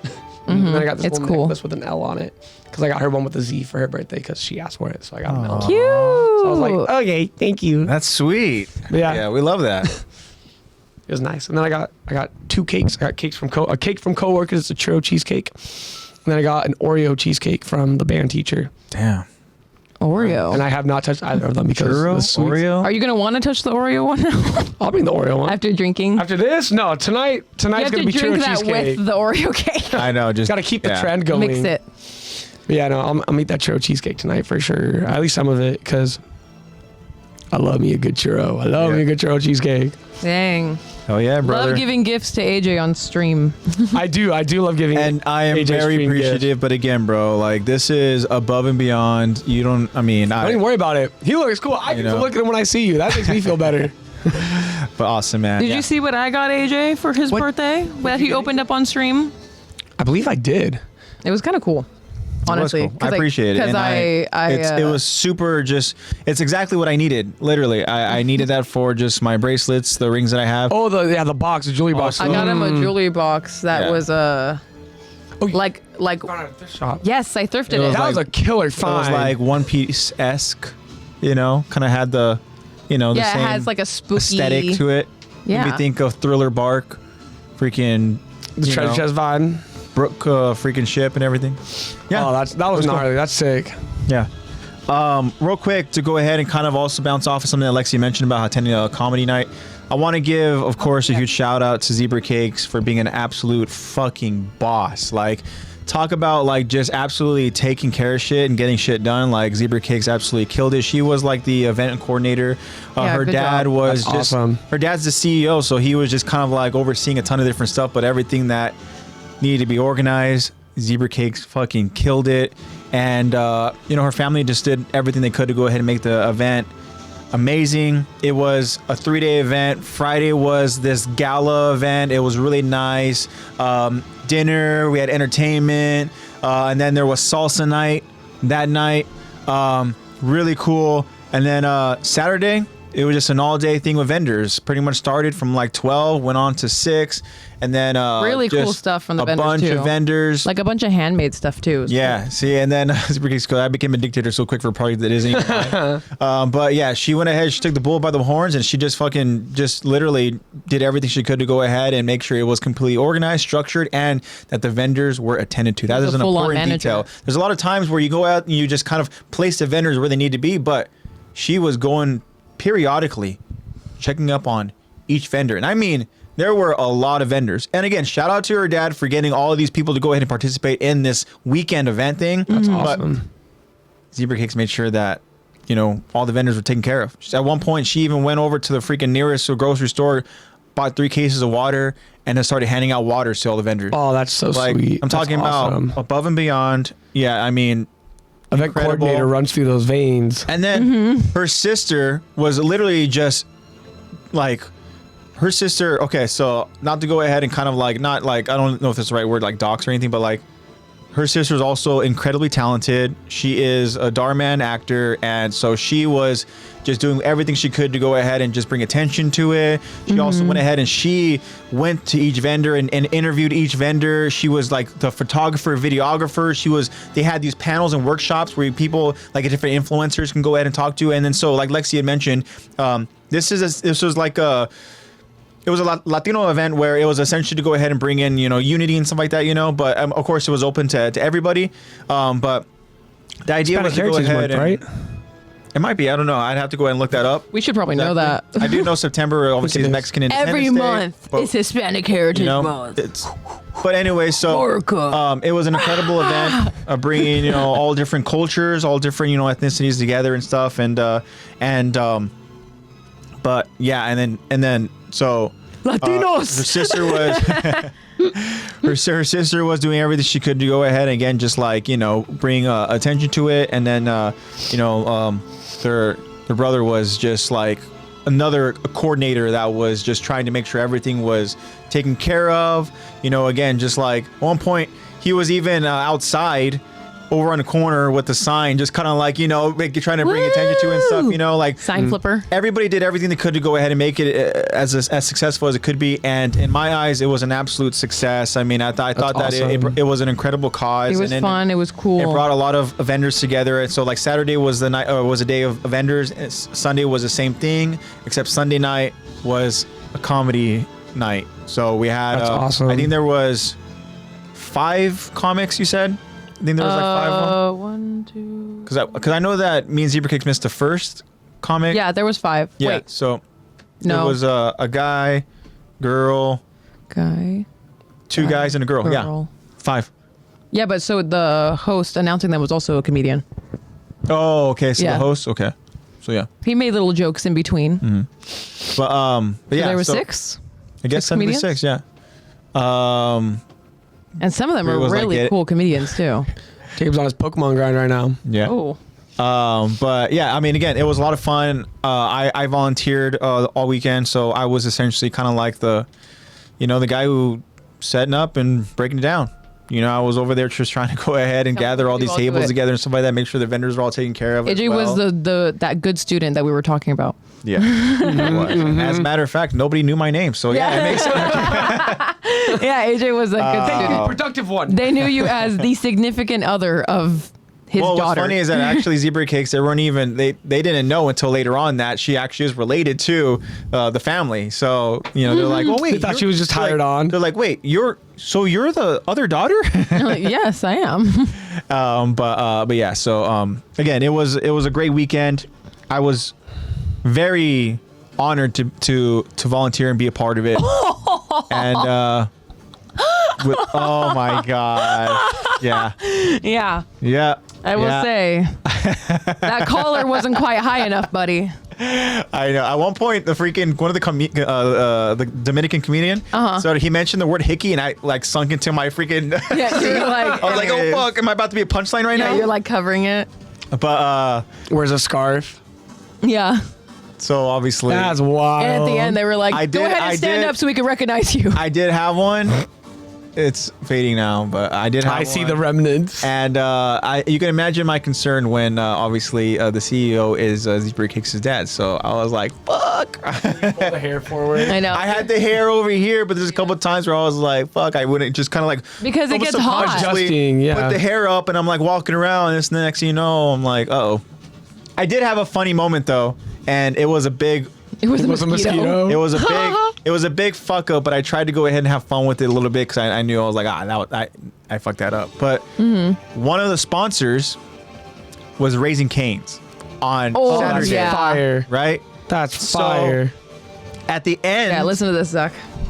at the end, right, of the event over on Saturday, Talking about food. they're getting ready to go ahead and they're cleaning up. They're getting ready to get out of there, right? So me as a volunteer, I'm walking around. They go out there and they see me like, hey, excuse me, can you go ahead and make a call for last call? Because all they had left was just they had like big old freaking like cooler like jugs of sweet tea, unsweetened tea, and of lemonade. And they had a lot of it left. So they're like, hey, can you go ahead and make a last call? We can't save this stuff. So it's either people go out there Or it's fill getting their dumped. hydros or it's getting dumped, Yeah. right? So I went ahead earlier and I had to go get food. You know, we were running on fumes and this and that, you know. I end up, there was a Chick-fil-A nearby. Ooh. So I went ahead, I got Chick-fil-A, right? And in front of Cane's. That poor dog. so it wasn't in front of Cane's, but I did have Chick-fil-A on the mind. So I go into this vendor's room. I go, excuse me, can I get your guys' attention real quick? I say, this is a last call. Chick-fil-A. I was like, oh. I mean Cane's. And all of a sudden, I was like, fuck, I just said that. And I go, okay, bye. I go act like I'm going to go ahead and Hey leave. guys. And I go, oh, no, no. Chick-fil-A. I go, I'm sorry. I go, Raising Cane's is having a last call. Go ahead and fill up your hydros and whatever. And I was like, get those fucking words out of my mouth so I can go ahead and leave. I know. And I was like, I cannot believe I just did that. But Zebra whatever. Cake said you know? literally had one job. I know. All but the guys at Cane's But it was on your mind, and you're like, chocolate. yeah, but you know chocolate what? chicken. Hey, that was on Saturday. Chocolate's on my mind. They were the sponsor on I Saturday. just ate chocolate. You went to the chocolate fountain. Yo, Yeah. I'm just glad that they were only a sponsor on Saturday and not Sunday. So I fucked up right as they're It leaving. would have been more Guess what? embarrassing on Sunday on the day that Chick-fil-A doesn't operate. yeah, And no obviously, way. it makes sense, yeah, but yeah. But it's okay. You just had Chick-fil-A. Dude, you know what? Hey, And that's the only chicken place you really go to. You're not really a Cane's guy, so. no, I'm not really a Cane's, and then yeah, that's what they get for not bringing chicken. Yeah, yeah. They didn't even So bring go chicken. ahead. Chicken? They didn't bring food. That's their main thing. It's chicken. Part of it is because Cane's. it was about having either already prepackaged whatever items and trying to go and store it, or have to go ahead and like somehow what their setup's going to involve, you know, obviously preparing the food. If it was Chick-fil-A, they would have brought fryers on the truck. Chick-fil-A would have done it right for sure. I mean, Yeah, they no deserve to shame to be. Cane's there, but like I was even telling people who brought it up, I was like, yo, we all know Chick-fil-A's better. We fucking all know it. All right. As a matter of fact, though, Zebra Cakes has not tried Cane's. I will change that eventually. I know that, but You also guys live right by know, one. there's but down the also, street. but also, hey, she mentioned it to Raising Cane staff, and well, they're like, here. They handed her a coupon. It was like a free combo, Oh. but it was a kids combo. She'll eat That's a the kid right combo. serving size. Yeah. That's pretty good. Yeah. She's dainty. Even their kids combos are like, Chick-fil-A deal. would have brought bibs for everyone and gave us 4 kisses for sure. No, literally. My pleasure. Yeah. Bro, you got pleasure from that? would you like some Chick-fil-A sauce with that? No Chick-fil-A sauce. Yeah, I got Chick-fil-A today, actually, now that I think about it. There you go. I got Chick-fil-A for my lunch. I got Chick-fil-A. And the manager was serving me. Saturday. I know it was her because I see her all the time because I go to that Chick-fil-A a lot because it's right by my job. But the manager lady was super nice. She was like, you don't want any sauce at all? I was like, no, I'm okay because I just got fries. She was like, nothing at all? I was like, no, I'm good. She's like, you sure? And I was like, yeah, I'm okay. I also paid her in cash and coins, and she was a sweetheart about it. Oh my gosh. Girl math, change. it was free. Girl math, It was exact free. change. See, that means She was like, is she it liked tap you or- because of that. Yeah. She was like, is it tap or is it swipe? I was like, it's cash. She was like, oh yeah, we take that too, you're huh? like, it's coins. And next, I was like, just cring. A big Yeah. old bag. I know. My coin purse just This is slapping the on the exact table. amount of pennies for what I ordered. I know. Count them. Oh man. Yeah. But yeah, Good I was stuff. like, it's cash. She was like, oh yeah, we still take that, huh? I was like, oh, okay. That just reminded me I had like a terrible experience at work on Sunday night because some dude tried to punch my boss. Oh really? How did you just remember that? I don't know. I just blocked it. Thought about, you heard the word manager and you were I like, heard manager and I was like, oh shit. No, we had some dude. He's a regular, but he's like just a cranky old fucking man. what the And hell? he's always cranky.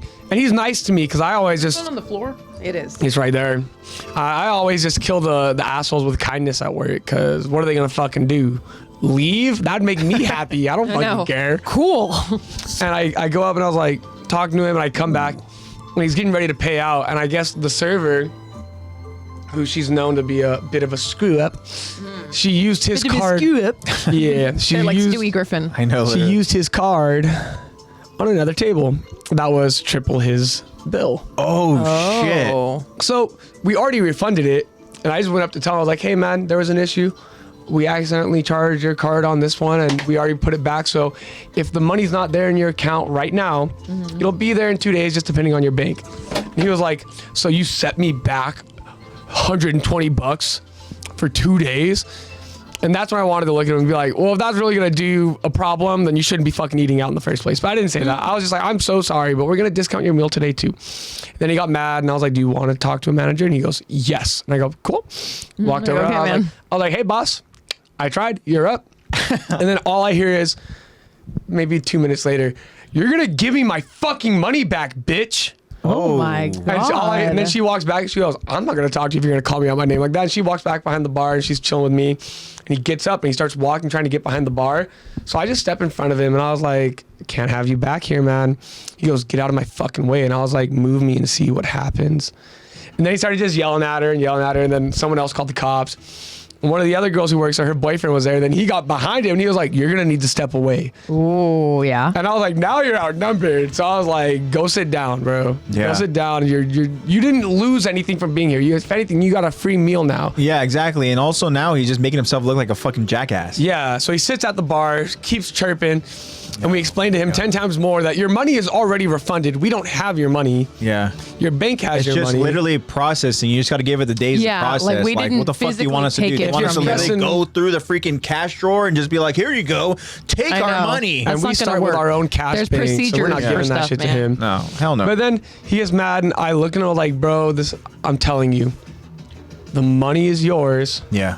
We can't do anything about it. You can sit here and wait till the cops show up, There's, and then like, they'll drag you procedures out for of here. stuff. Yeah, I was like, they'll drag you out They're of here. literally going to go ahead and explain exactly what happened, and they're going to tell you, wait, so your money is already being processed? Why the fuck am I just here? go home. Yeah. Go home, sir. Yeah. He'd also had like 2 beers, but that's not Bro, crazy think he's the amount. main antagonist in a bar in One Piece. No, literally. Yeah, I know. And then he gets up and he walks out, and then he said, "Fuck you guys," and then I was like, "Don't come back." Yeah. And then he left. But he did shoulder Never- check me at one point, and I Never a was dull like, moment. yeah, he shoulder checked me, and I was just like, like it's not that real, it's not that deep, it's not that deep. And then I blocked from my memory and continued my night. There you go. Damn. But yeah, I don't know. The word manager sparked that memory for me. Yeah, that's still a crazy story. Yeah. How If I wasn't annoying. there, she would have gotten decked. She was like, "Thank you for being here." I was like, I guess I'm here for a fucking reason, man." I hate when people like don't understand like how stuff works. Like I can't just like give you exactly what you want right now because you're yelling at me. I feel like people, it's not like they don't understand it. It's that they don't want It's that to. sense they of don't entitlement care. as well, Yeah. too. Yeah. Like, you know, like you're like- gonna do it because I'm yelling at you. No, I'm not. Yeah. But I mean, it's there. It's all around us. The I mean, volume it's just- that's how changing it is not gonna change the I way just- that things work here. I just hope he comes back on a day that I'm working so I can be like, I know. get out. You're like, no. Yeah. Don't want you here. No. I know. Bad. You have to talk to them like the way I talk to No. my kids. You know what's funny? I do talk to some adults like that, and it's so frustrating that I have to. It's funny you talked about like this, you know, older guy who was being a fucking dickhead. Well, me and Zebra Cakes actually were just talking about, you know, some neighbors of ours, not direct neighbors, but you know, neighbors nonetheless. And hey, you know, we have a golden retriever, and He's Nico. the sweetest You all have boy. seen Nico here He's the on the sweetest podcast. boy. Nico is a fucking sweetheart. Like Nico is such a good dog. He's a scaredy cat. The thing is, Nico Yeah, he's does a little have, scaredy cat. He does have anxiety, okay? And, Yeah. you know, we take him out to go potty. And whenever there's any kind of noise or whatever the case is, you know, he has to give a quick little, like, bark and stuff like that. But he's not, like, the little yapping, like, "Arr, arr, arr," constantly He's not going. going It's just on. one, like, "Whoa," And he's like, what and is then that? he kind of goes about it, you What know, is it? whatever. And then he does It's his more of thing, him right? being scared. Yeah. But come to find out that when the neighbors, another older gentleman, and yeah, she goes, are we talking nematode man? Yeah, he looks like a Nematode yeah. man? He looks like a nematode. But anyways, you this guys guy live goes by out there Big Ed? and he hears the bark, and what does he do? The blinds open and he just stares, What? right? And then come to find out that because I'm at work, but whenever Zebra Cakes goes to take Nico to go potty out over on the lawn, he's out there just staring. At one Why point, is he so concerned? Zebra Cakes was even like, okay, what are you staring? And staring back at him. And she was in a weird, awkward staring contest with this guy. And I so, hate that. that's You harassment. make That's eye quite contact with literally them, harassment. and they still don't look away. Like, where's your shame? Yeah. And so it's one of those things where I told her, like, if this guy is literally creeping you out, then you have obviously authorization and you have the right to go ahead and mention it over to the property manager. Yeah. You know? 100%. Let him know Start that taking photos this of guy him. is making me feel uncomfortable because whenever I'm walking my dog, he is staring at me. You know? And the thing is, we aren't doing chaotic. anything. Literally, like, Nico's just going out to go potty, and that's it. I'm sure it's like the whole process takes like I'm so close to 5-10 tattling. minutes, bro. Yeah. Tattle on him. He deserves it. Doesn't matter how old you are. You still should not worry about one dog barking every couple hours. Like, The thing is, though, is that there are little dogs that live over in that community, And and they they're fucking- just yapping. The moment anybody steps outside, you can hear them inside the freaking their home. And they're just like freaking yapping like crazy. You know, Nico. I mean, Nico's a good dog. He's home a lot, and so he's literally not even like making noise. He's perfectly fine. You know what actually does get him to go ahead and start barking is literally these commercials that start off with freaking doorbells. That's what gets him the going. doorbell But commercial. you know what? Hey, I mean, it's like he's a dog. Maybe it's like exposure know? therapy. yeah. Yeah, true. He's a dog with anxiety. But anyway, so He's just a think about cranky that. old man who doesn't like the sound of big dogs barking. Probably had a big dog and misses his dog, and he's jealous. Yeah, honestly, I think he really is just a cranky old bitch who just like, you know. Does anyone else live with him, or as you can I tell, think it's there's just him? he has his wife. Oh, his wife is also a Also a nematode. nematode. She's whack. So I think they're just a bitter old couple that just, you know, whatever. But yeah, so Yeah, tattle on them. They Tattle suit on each them. other. I'm They glad shouldn't that, be harassing you like that. I'm glad we're all doing well, but we do have an episode to go ahead and cover. That's true. So I have to voice Gabi. yes.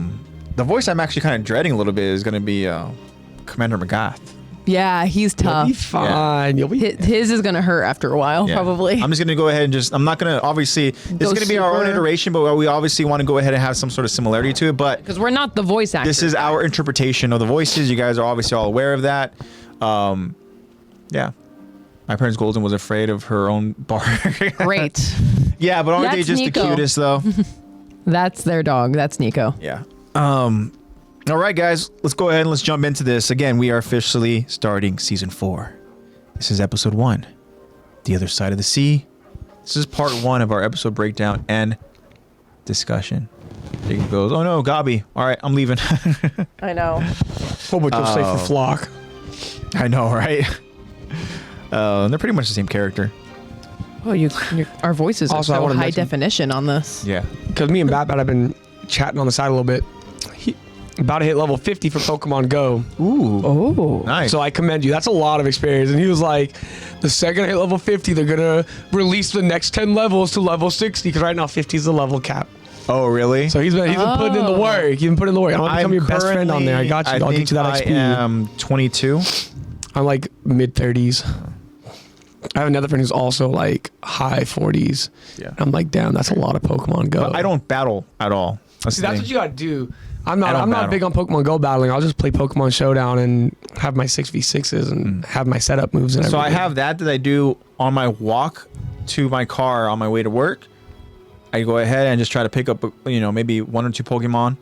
And then when I'm over on my break, just see what Pokemon are roaming around over at work. Mm-hmm. Do that. And then when I'm walking back home, Pokemon. But when I want my Pokemon fix, Whip it out. I use this yes! guy. I use this Whip guy. it out. I use Second I saw this his guy. hand and I was like, I know what it is. I use this guy. I'm gonna find my old Who said Fire that Red AJ's 22? Release cartridge for you. Who said AJ's 22? No, I AJ is 22. Oh, your level? I look. Oh yeah. I'm 22 on my level. Yeah, you thought I was talking about my Not age? years old. No, in Yep. Pokemon Go. I wish I Yeah. was 22 again. Yeah, once you hit I level look 22. 40, Okay. level 40 Right. to level 41 is more XP from 0 to 40. So But this is grind. my little Pokemon Go. I mean, not Pokemon Go, but it is technically my it's your Pokemon Go. on the go. But this is this is Soul Silver, and again, huge shout out to. I want to yap with you about it, but I know we got an episode. Huge shout out to the beautiful Zebra Cakes for hooking me up with that. But yeah, we have an episode to go ahead and cover. Let's do this. We're gonna go ahead and jump into it. This is season 4 again, episode 1, and here we go. Whew. The episode begins as we stare into the clear blue sky. We see surrounding clouds, and we see a bird soaring so freely. We can hear a ringing in our ears as a young, dry voice says, "Hey." We see this young boy, a soldier, reaching out to the sky, looking injured, desperate, and exhausted. The boy continues as he tells the bird, "This is no place to be right now." The camera pans from the boy as we notice dead bodies belonging to other soldiers wearing the same uniform. There is this large crater next to the boy that's covered with blood splatter. We notice bullets passing by, telling us that this is a battle that's happening live. The boy desperately tells the bird, "So fly away." And then there's a large impact that occurs nearby, causing dirt to explode into the air. The boy continues, "You've got wings. Use them." Another soldier abruptly appears before the boy and screams out with panic. Falco! The boy, named Falco, responds, "Brother, why are you here?" The brother is grateful as he tells Falco. Good. I'm glad you're able to talk at least. Another soldier runs by with his weapon drawn, telling the brother, "Colt, move!" That soldier gets shot down as Colt picks up his younger brother Falco. I'll carry you on my back.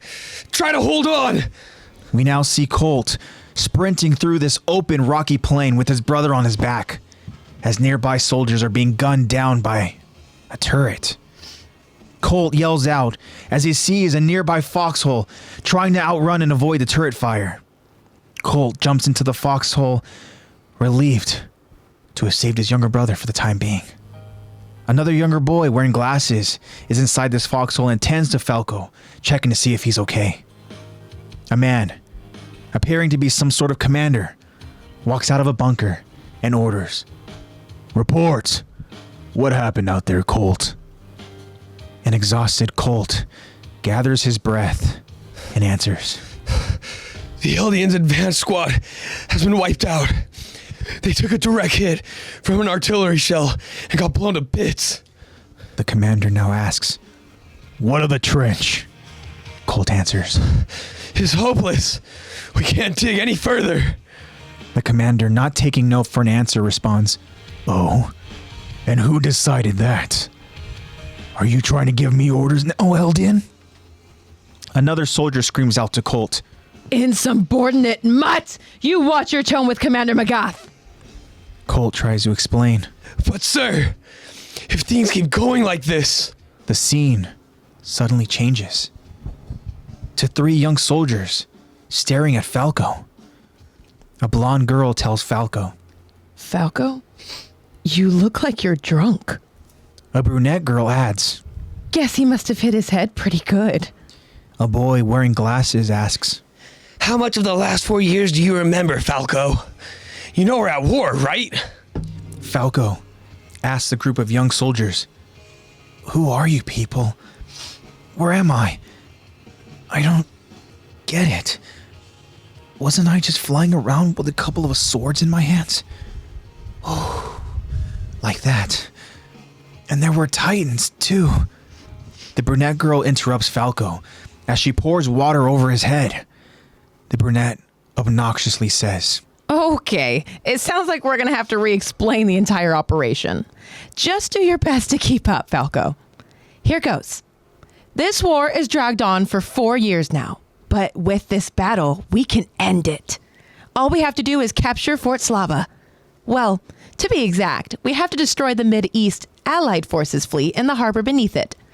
Once those ships are sunk, we'll have won this war for Marley. But Fort Slava defends the high ground overlooking the harbor, which means there's no attacking that fleet from land without control of the fort.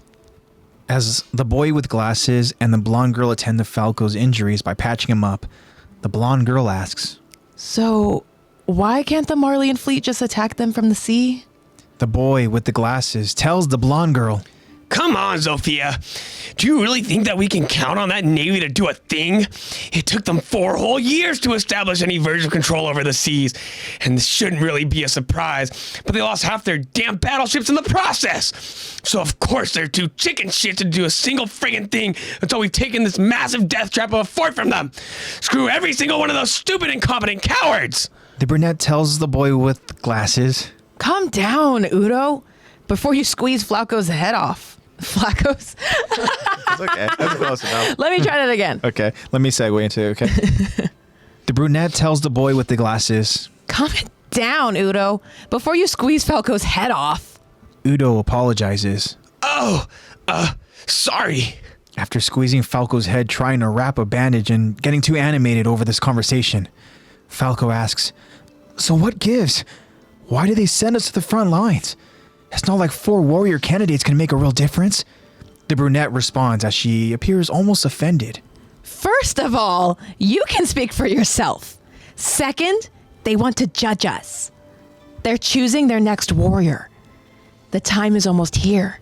Commander McGath chose the front lines for the location of our final test. He knows what's on the horizon. The person he chooses will be at the center of the plan to conquer Parity, the successor of the Armor Titan.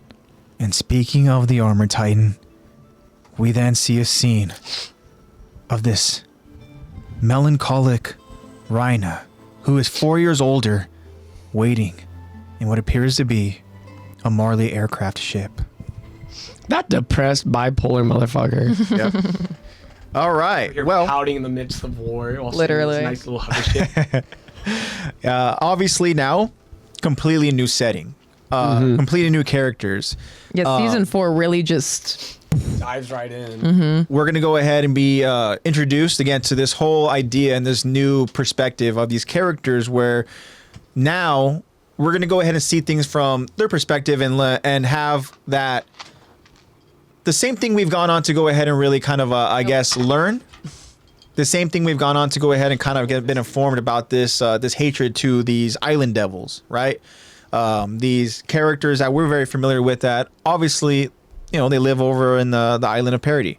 These are the Eldians that escaped the whole Marleyan war, and they were able to go ahead and maintain the power of the founding.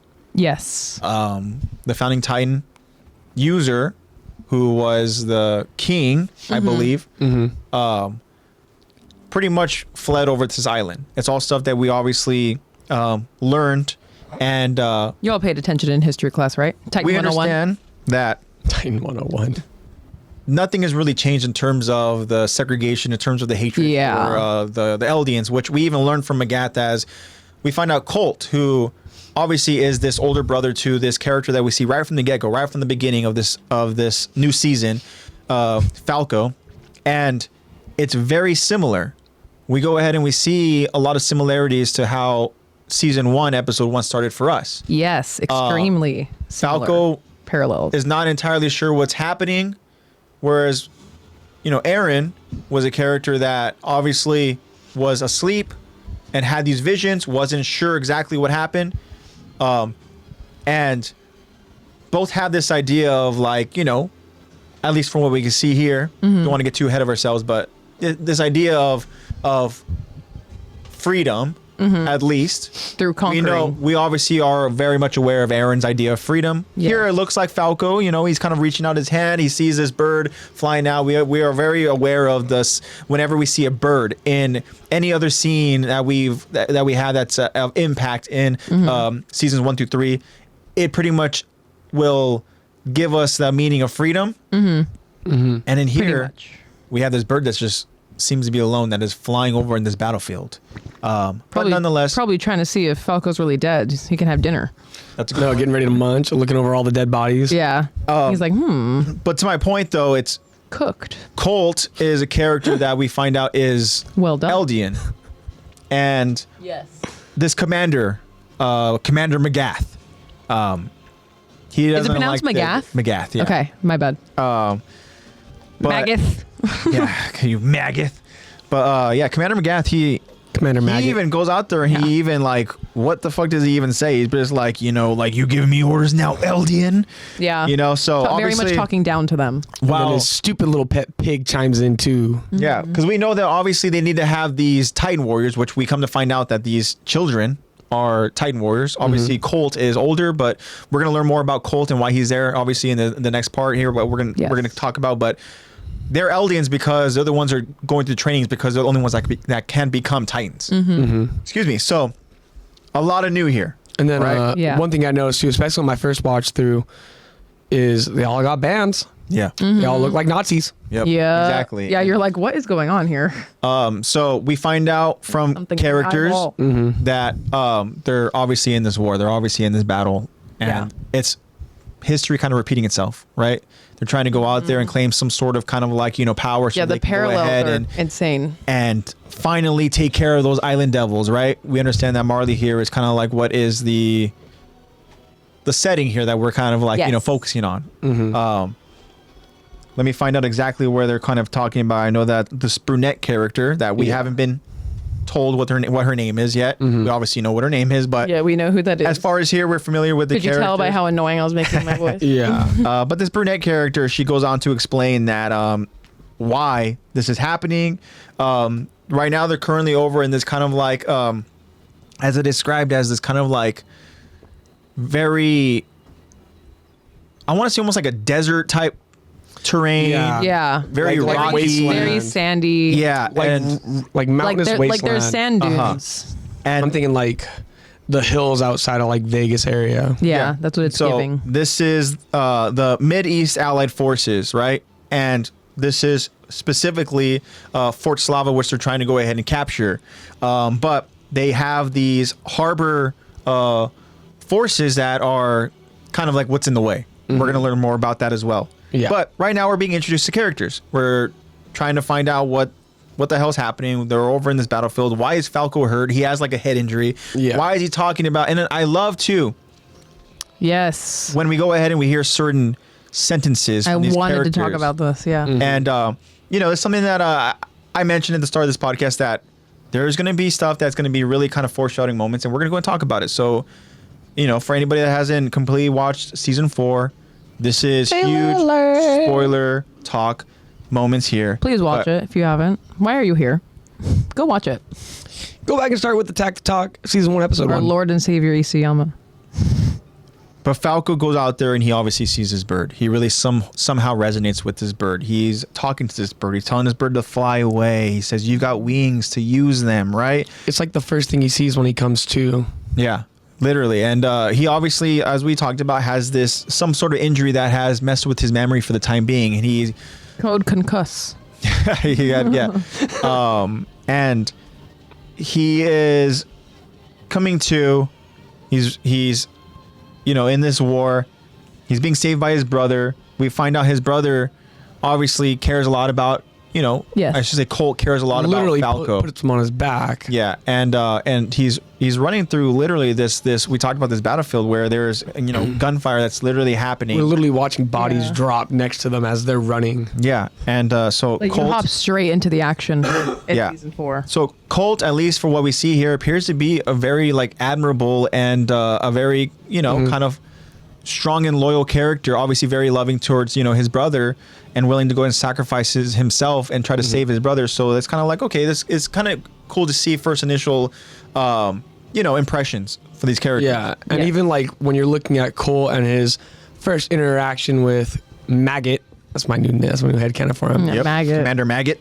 Commander Maggot. But when he's talking to him, even though he starts off with the Eldian slur at the end, we can still get that sense of like the commander is still asking for a report from Colt. Yeah. Given Yes. his So position, Colt so has obviously some he has sort some of sort of superiority, Pull. Yep. yeah. Yes. He has some sort definitely. of pull, some sort of command that he's important in charge of. in Yeah. some Yes. way. Yeah, and It's we're gonna crucial obviously to their In the eyes of military Maggot. act. Yeah, exactly. We're gonna find out more for sure. But yeah, Commander Maggot, he's out there. He's trying to go ahead and find out what the fuck's going Commander on, Maggot. right? I like how that's our new canon. Yeah. We have Birdie and now we have Maggot. We had literally the whole LDN freaking slur and stuff, and even this kind of like kiss ass subordinate was just like fucking screaming out to Colt, talking about you watch your tone, whatever, blah blah blah. You insubordinate. Literally calls Colt a mutt. Yeah. I'm like, okay. Insubordinate mutt. Yeah, and one thing I wanted to point out too is the we were talking a lot about parallels and similarities. I think it's beautiful how Aaron, his opening scene, looking at the sky and seeing a bird, Yes. is in peace.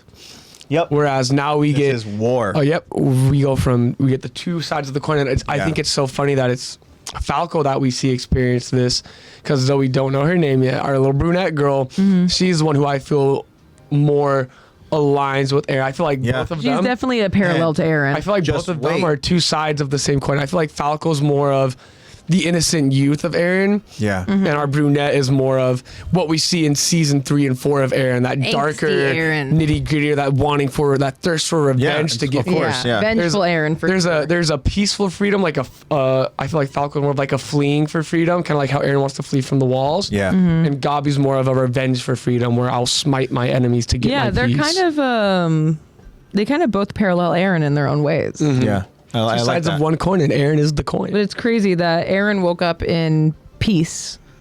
I mean, he was crying. He wasn't really peace. He had a nightmare about his mom dying, but he did it himself. Whatever. He literally did it to himself. But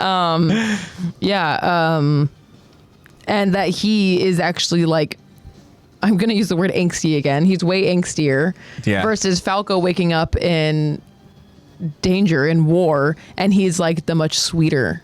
All he cares One of about the is that pair. bird getting away to safety. Yeah. Yeah. I He already- wakes up and he's like, "Bird, fly away. Take care of yourself." And then Aaron wakes up and he's like, "Don't tell anyone I was crying." So to that point too, I'm not a baby, I swear. the impressions that we get from these characters, right? So like already from what we've seen with Falco, he obviously is kind of like, looking out for the bird, obviously somehow resonates with that bird. And then here even He's very Colt caring. going out of his way. But even then with Colt too, talking about this as he is trying to give information to, Commander Maggot, but he goes out there and he tells him, like, sir, if things keep going like this, like obviously that means Colt genuinely cares about whatever the fuck's happening. He's not like, hey, this is He's invested for sure.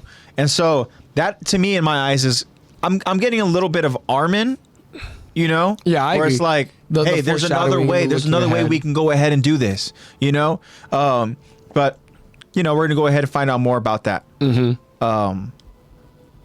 then we obviously find out about these training Titan warriors. Yep. We got these 4 kids. We see Falco, and then there is this boy with glasses named Udo, and then we have this blonde girl named Zofia, and then we're gonna find out what she's a this other tank. girl's name is, and we're gonna go ahead and learn a little bit more about these characters. Maybe we can go ahead and pinpoint certain similarities. Obviously, based off of appearances, we're thinking Zofia is kind of like almost like an Annie type. Yeah. And then, Udo kind of has that, in my eyes, he has that, fuck, what's his name? I had it too, but Got it. he's our MP character that obviously died very young. Marlo. Marlo, there we go.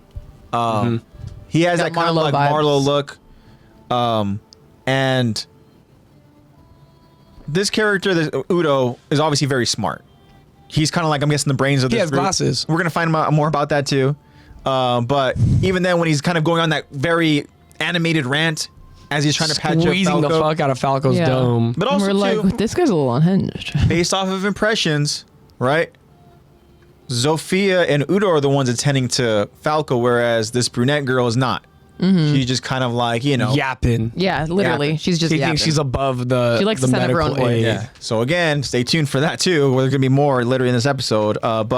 Okay, so we have our young Titan warriors. Yeah, I Well, have a couple of obviously- annoying speeches to make to you guys today. Yeah, Sit but down and learn. Oh yay. Let me learn you something. This is again a reminder that they put these kids through training young. We obviously know the story with Rhina, Annie, Bertold. They've seen some shit. Yeah. Marcel, and Yeah, and that's They're kind of hard- like what I wanted to express to you before. Where it's like Aaron grew up knowing nothing but peace. He Yeah. just knows that there's Titans out there. So But- much so that he hated it. He was like, I feel like fodder. I feel Yeah. like, like, dude, that's really like the safest role to be. Yeah. yeah, And meanwhile, these kids have been literally getting the shit kicked out of them since they came out of the womb, being forced to train. Yeah, born into being the bad race, Yeah. so to say. Then going back I'm into doing quotation marks for those of you listening.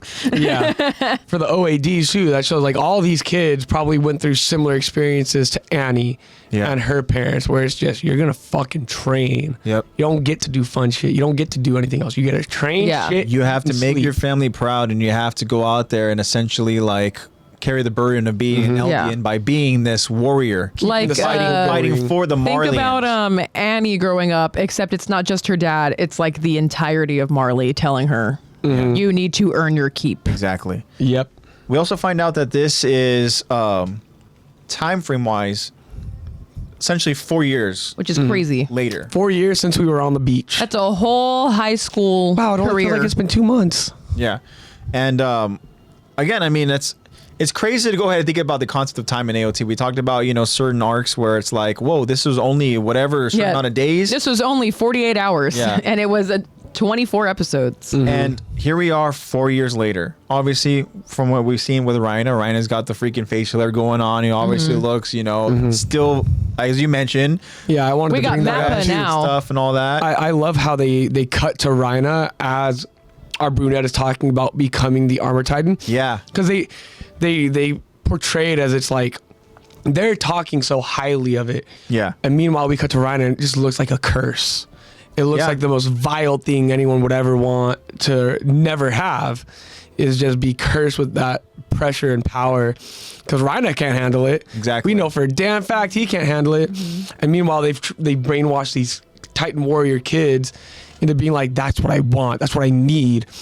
And then we just get the reality of it where it's just Yeah. more of the same shit. More blood on your hands. Josh here gives us some more Oh, yeah, he insight, specifies. saying 4 years since the Battle of Shiganshina and 3 since the beach scene because the final episode of season 3 had a time jump. And that's Oh, you're right. It does. So Um, so he was 15. Aaron was 15 in Battle of Shiganshina, and he was 16 when they found the ocean, which means that he's 19. oh no, now. yeah, he's 19 now. Yep. Not even 20, bro. But he can legally Yeah. drink in Japan. There you go. It's true. So angsty. He's still a teen. Yeah. So Actually, I shouldn't say that's the age Something- that I met my boyfriend. something I was that you 21. mentioned- Something that you So- mentioned, though, Zach, is the idea of being cursed with this burden, right? The idea of having to go ahead and just like carry such weight. And Keep talking. the crazy part about it is that we saw how Rhino was 4 years later, or I should say 4 years, before with after that battle. Yeah. Right? We can only imagine the torment and suffering that he placed on himself during those other 4 years or whatever, those 3 years. These last 3 years have been full of nothing but war for him, too. And he's a Titan warrior. So you know damn well that motherfucker's been stomping people to the ground and splattering them all over walls and shit for the last 3 years. Yeah. So I'm sure he's mentally lost his goddamn mind. We're also going to find out, too, that for Reina being such a strong soldier over in this island, that he's not necessarily respected over here. He might not in be Marley. the best warrior. So we're going to find out from other Titan warriors that, hey, I mean, yeah, Reina might have been depressed as hell over in the island, maybe the fucking bipolar and shit, you know, with his split personalities, but he was very respected. And I mean, he was, shit, yeah, I'd be too. I'd be like, dang, my life is better over here. yeah. I know. I'm surprised he didn't swap sides there, but it's just that duty to your He was country. just fighting with it Well, mentally. part of it, too, is because he he also had understands his Bertold family. in his ear, too. His family's Yeah. there, you know? So that's like, He that's just wants his mom to accept him. exactly. So, I mean, Mommy, do you love me? the burden, I mean, again, the burden went to that extent, and then here he is carrying that, you know, for the 4 years that he's back over here in Marley, you know? So, hey, he looks like he's as Jacob says, a grown ass man. He's weathered. He is fucking. Oh, beating the shit. Yeah. Bro. You can tell those years of being a Titan user have started to take effect on him visually too, along with the stress where he just looks like he's been beat to shit. Yeah. And to put into perspective again what these children are going through as these, you know, Titan warrior right at the center. trainees. The brunette talks about how The look, brunette. this is You. Don't wanna say her name. Commander Magat's way of judging us, choosing who's going to be the next warrior. He's saying that we've been chosen to be on the front lines as our final test. Like, put that into perspective for these kids. Like, Yeah. can you imagine placing 4 kids? Granted, they're training to become these warriors, but in the But front they're of the still lines of under the age anything, of 15. like, that's insane to me. Yeah, how old are they right now? It's kind of hard to say, but 13? I guess maybe we, if we want to go ahead and kind of fact check that, but Josh, how old are they? but one thing I do want to mention here, and we talked about foreshadowing. Let me go ahead and find the exact line. But Falco, as he's finally coming back to this reality of this war, he says like, They're 15 at the end of season 4. "Oh, okay." Okay. But Falco, well, I should say he's still out of it. He asked the group like, "Who are you people? Where am I? I don't get it." And he says, "Wasn't I just flying around with a couple of swords in my hands?" And Yeah, he- which is crazy. and he like, you know, kind of simulates the sound. Where he's like, Yeah. just like that. And then he even goes, and there were Titans too. Yeah, what? Is Like he just what? told us He what was the like, fuck just is going on. maybe literally, he was and- Marlo. Yeah. And he just, Body jumped. yeah, this is Marlo reincarnated. Yeah, but I mean, Falco, I don't know. This is Yeah, what is that exactly referencing? well, he's talking about flying. Obviously, we can only insinuate what's essentially going to happen, right? That's what he means. But what did kind of throw me off was he's talking about with swords in my hands. That's what I'm saying. I'm like, why is he talking about him flying around in ODM gear Yeah, They're all about and 15. and destroying? Okay, and destroying and fighting Titans. Like, I'm trying to figure out what Isayama was wanting to. yeah. What's the message he's trying to go ahead was and trying tell to us here? convey. Well, it could That's be what I'm also. trying to figure out. If we're thinking about it, Aaron's the one who's forcing his little chess pieces to move around. Yeah. It could be Aaron just saying a little sign of him being like, "You're my chosen one. You're going to be a Titan" type thing. Yeah. You're gonna be. Where a he's like, "You're cool-ass valuable Titan. to my end game, so you're getting." It could be Aaron just kind of fucking with his mind a little bit because we know Falco's the more empathetic one. Maybe it's what Yeah. happens when you get a concussion. Yeah, You get a little tiny look into the paths, just a little tiny look into a different timeline, Maybe. and it's like and it feels like a dream. it could be also Aaron trying to set up sympathy for his side from Falco. Because I'm sure, like, the moment Falco sees our scouts come in to Marley and he sees his first scout using ODM gear, he's like, that's my dream. Yeah. That's what Like I that. dreamed of. That's the freedom that I was dreaming of. Like, this is Yeah. important somehow. And I'm sure that some subconscious level gives him, like, I dreamed that I was in your guys' shoes. Yeah. I know I have some recollection of what you've been through, though it may not have been reality Yeah. for me. In a- I can have some kind of empathy. In a Exactly. weird way, though, it is kind of similar to the same thing you were talking about with the parallels, where you have Eren who wants to be out of the walls, wants to be free, and then here you have Falco who's almost like taken back to almost like that.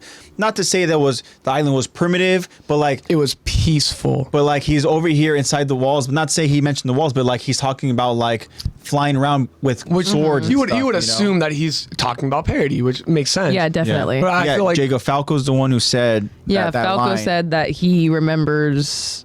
Last thing that he remembers when he wakes up goes, from I his was flying around injury. with a couple of swords in my hands. going. And he goes, and there were titans too.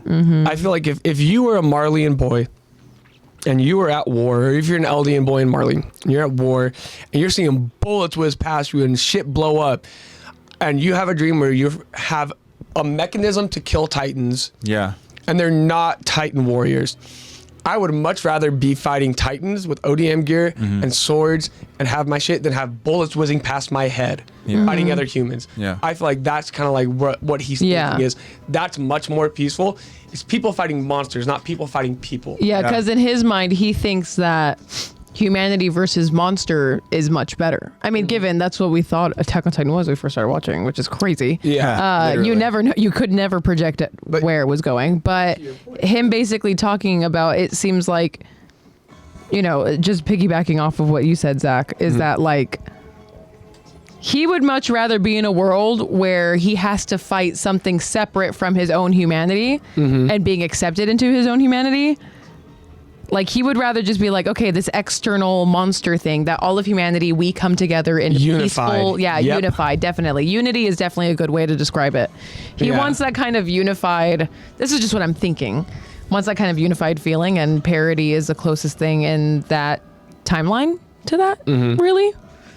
And kind of to go off what you said earlier too, where we thought Attack on Titan was just man versus monster. That was like the biggest fucking uproar when we was like, oh my god, it's even season 3, it's man versus man now. And now we jump to season 4 and it's country versus country. It's race and those versus countries race. have race versus race, and those individual races have their own conflicts, and it's like, wow. And it's like, even as the viewer, you're looking at it, you're like, things were much simpler when it was man versus monster, and I'm sure that's kind of like what they're trying to portray, where like even Falco realizes things would be so much simpler if it was man versus monster, not man versus man. If I was just flying around with some sword. I mean, even Jacob is kind of saying that Falco's idea of freedom too. But Jacob, what he's saying here, that maybe he was just wishing he was Eldian. What initially, I believe Falco is Eldian, which is why he is.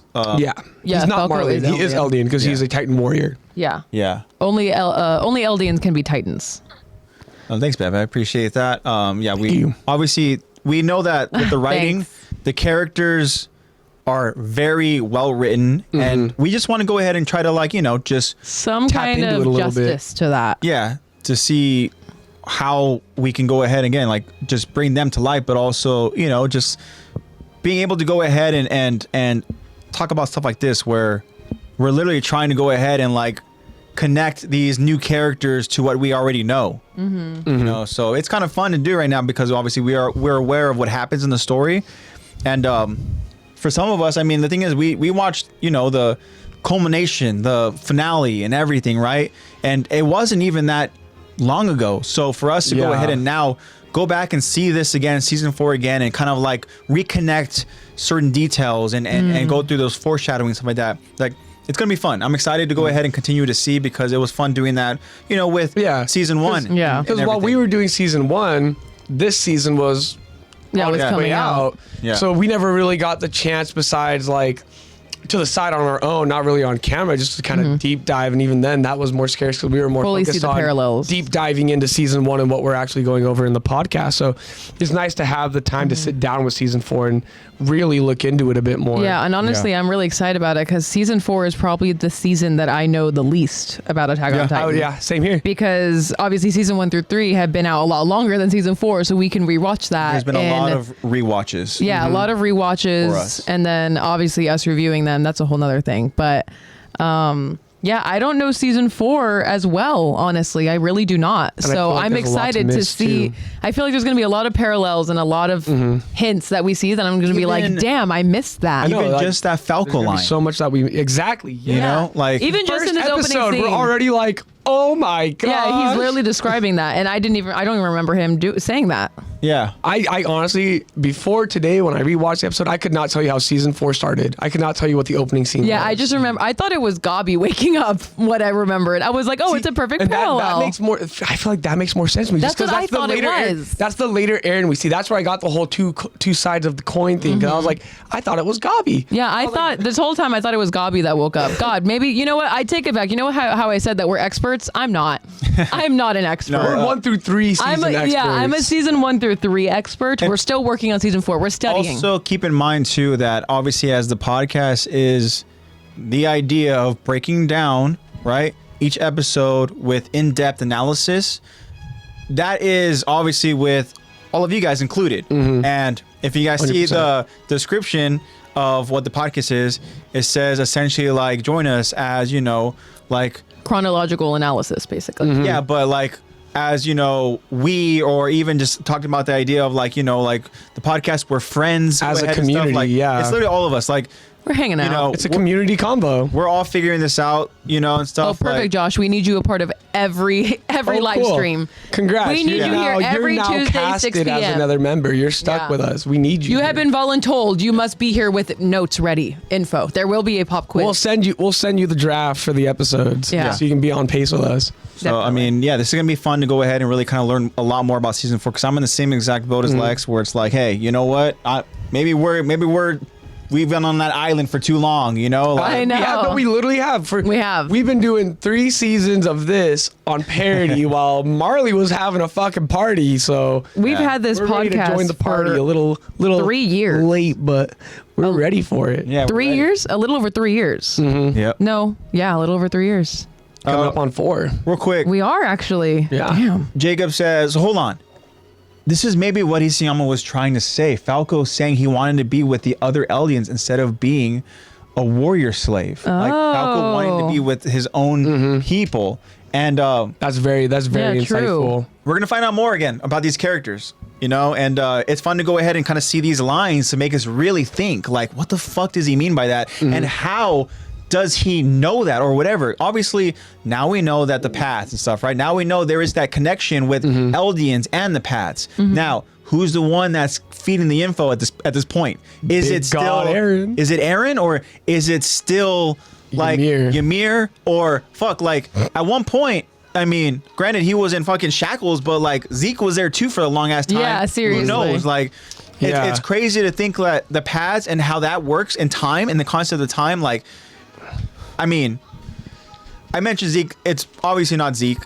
Zeke doesn't have that control. But like, just to go ahead and speculate as far as like who's the one feeding this info. Like, we know at this point maybe this could be, the founder like Ymir trying to push whatever narrative to eventually get to a point where Aaron can now control things like. And then she can be set free. Like things work hand in hand, and obviously we know that Ymir was motivated by her own slavery to love, right? Her own Yeah. slavery to King Fritz, and there is that attachment and stuff like that, where it's almost a similarity of Mikasa and Aaron and stuff. Like I like the idea of just thinking like, okay, we know what we know, but also there's those details of like what we have to find out, how, how did a character we're being introduced to like get this info, like Yeah.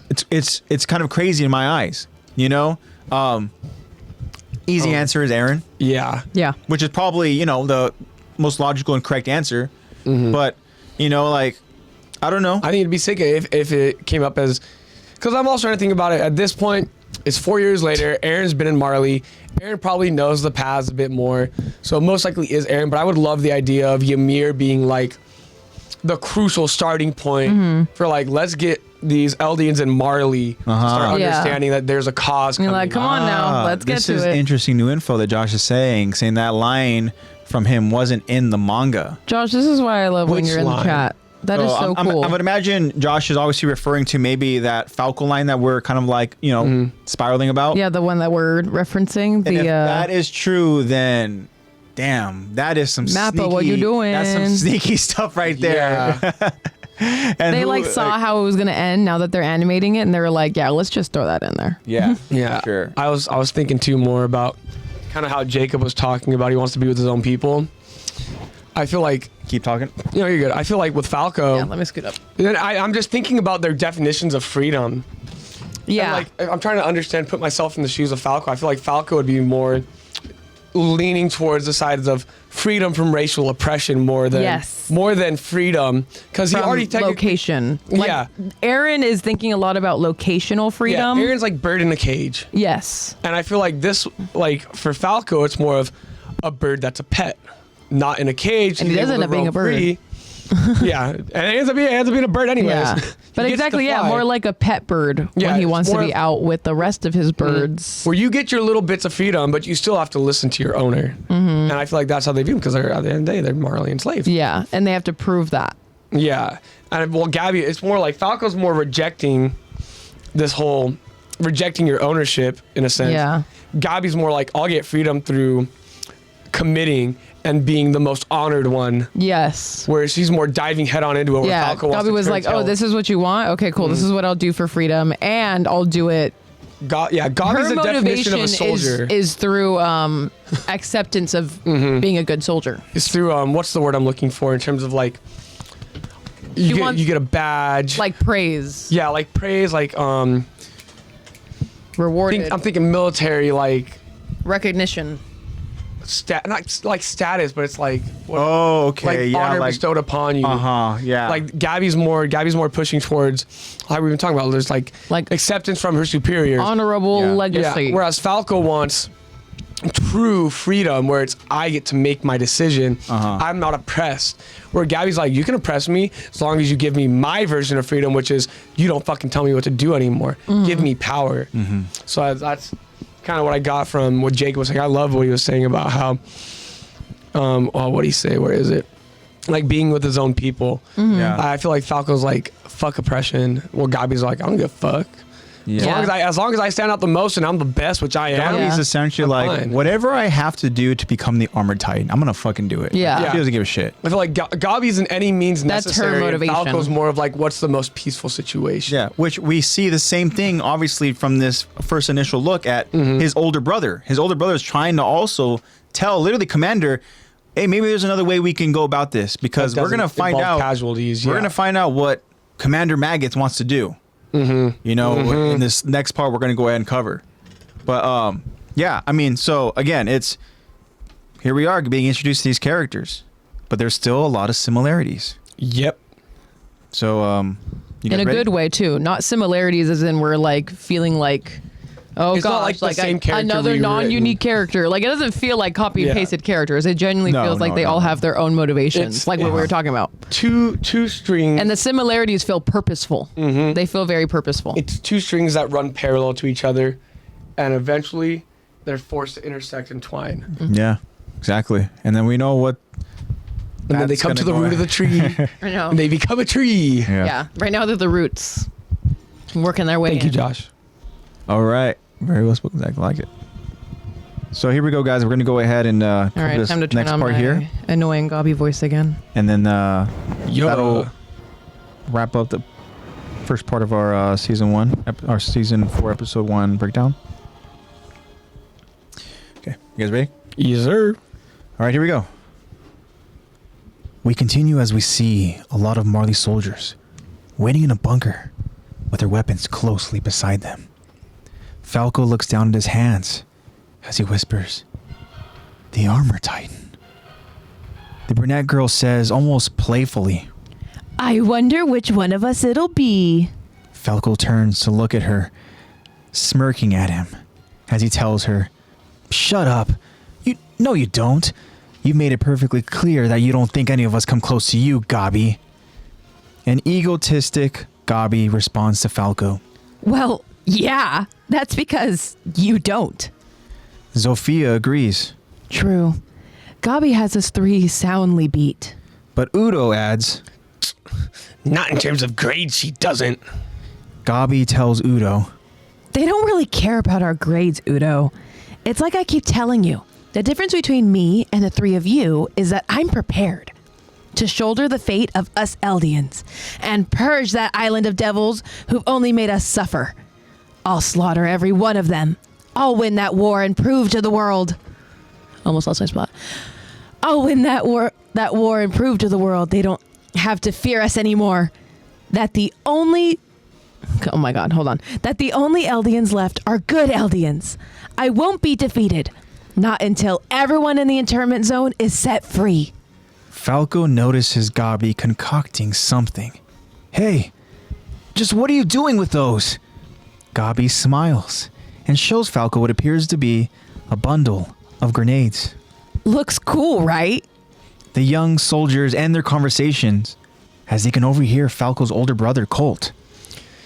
It won't work, Commander Magath. If we try to take out the railway tracks with nothing but infantry, we'll get mowed down by machine gun before we can do anything. Commander Magath and Colt exit the bunker to be seen now by the young soldiers. That trench is fully manned. It's an airtight defense. On top of that, they have artillery supporting them from inside the fort. If we stay put, it's only a matter of time before shells start raining down on our heads. Colt now has the attention of the commander as Commander Magath responds. It sounds like you have an idea. Go on. Colt tells the commander, Let's use them. We need to unleash Jaws and Cart now. Galliard and Peak should be able to do it. They can wipe out the enemies in the trench and the pillbox in the blink of an eye. Commander Magath quickly responds, Won't work. They'll beat us if we're... Won't work. They'll beat us if we're playing our cards the wrong way. A soldier alerts to the commander. Commander Magath, it's coming through now. Commander Magath grabs binoculars and looks into... I like how we're just calling him different fucking names. I know. I keep on wanting to call him a goth, but like it's maggot. like I'm wrong. trying Maggot? to not slip into maggot. All right, I'm sorry. Commander Magath grabs binoculars and looks out into the battlefield as Colt asks. What is, sir? Oh, sorry. I'm saying, what is it? My bad. What is it, sir? There we go. The commander informs. A train. An armored train. Equipped with 2 guns in the front and 2 more in the back. They're the Allied forces' newest weapons. Anti-Titan cannons. They fire 150 millimeter armored piercing shells. Capable of bringing down a Titan with a single shot. Even one of the 9. Colt responds. Maybe, but both of our Titans are incredibly fast, sir. The odds of them getting hit in the neck are... The commander interrupts. And what if it happens? Colt answers. Then we'd lose a warrior, and the power of yet another Titan. Plus, there's no guarantee we'd be able to reclaim that power. Commander Magath acknowledges. That's right. We'd be repeating the mistake we made when we tried to take the Founding Titan 9 years ago. We're 2 Titans down. We need to protect the ones we have left. The loss of the Colossal and the female Titan caused a perceived lapse in Marley's strength. That sparked this war and delayed the parody operation. What is it that makes our motherland the great empire it is today? Colt answers. The 9, sir. Or the 7. Commander Magath informs. 5 now. And our nation won't last if we keep throwing them away. The power of Marley's Titan is absolute, and that is a fact which must never change. Commander Magath gives out orders. Line up, Eldians! Have them... Let me say that again. Commander Magath gives out orders. Line up the Eldians. Have them prepare for a charge. Colt tries to reason with the commander. Please, reconsider. If they charge... Commander Magath interrupts again and sternly looks into the eyes of Colt. What's the matter, Eldian? Are you not loyal soldiers who've sworn to fight and die for Marley? This is a chance of the 800 Eldian soldiers here to atone for the past and serve our motherland with honor. We get a look at the petrified Eldian soldiers hiding in the foxhole. A shaking, petrified soldier whispers to himself, Yes, all creatures drink of joy at the nature's breast. Commander Magath orders all the Eldians. All right, soldiers at the ready. Up! Prepare to attack! Eldians! Your target is the enemy railway track. It's well defended, but you must succeed at any cost. Guard the suicide squad. They'll charge the enemy bunker and disable their machine gun. You may be spawn of the devil, but through your actions here, you can cleanse yourself of that disgrace. This is your chance to honor and be honored by our motherland. Prepare to prove your worth! The petrified Eldian soldiers hesitantly prepare and get to their stations. Meanwhile, Commander McGath turns to Colt and the young soldiers. You warrior cadets. You warrior candidates will stand by here. If I have to trade 800 Eldian soldiers to take out these tracks, then so be it. But the tracks must be destroyed. As long as that armored train is prowling the fort's perimeter, neither beast nor armored can be called upon to finish this job. A hesitant Colt responds. Yeah, I know, but... Commander McGath places his hand on Colt's shoulder. Look, Colt. You're the chosen successor of the Beast Titan. You need to take a page from Zeke's book and learn what it means to lead. Ouch. The armored train can be heard off in the distance. Commander McGath takes his binoculars out to take a look. Perfect. We can destroy the tracks and the train. Gabi then abruptly interrupts. Why don't you let me handle this, sir? She shows the commander her homemade bomb.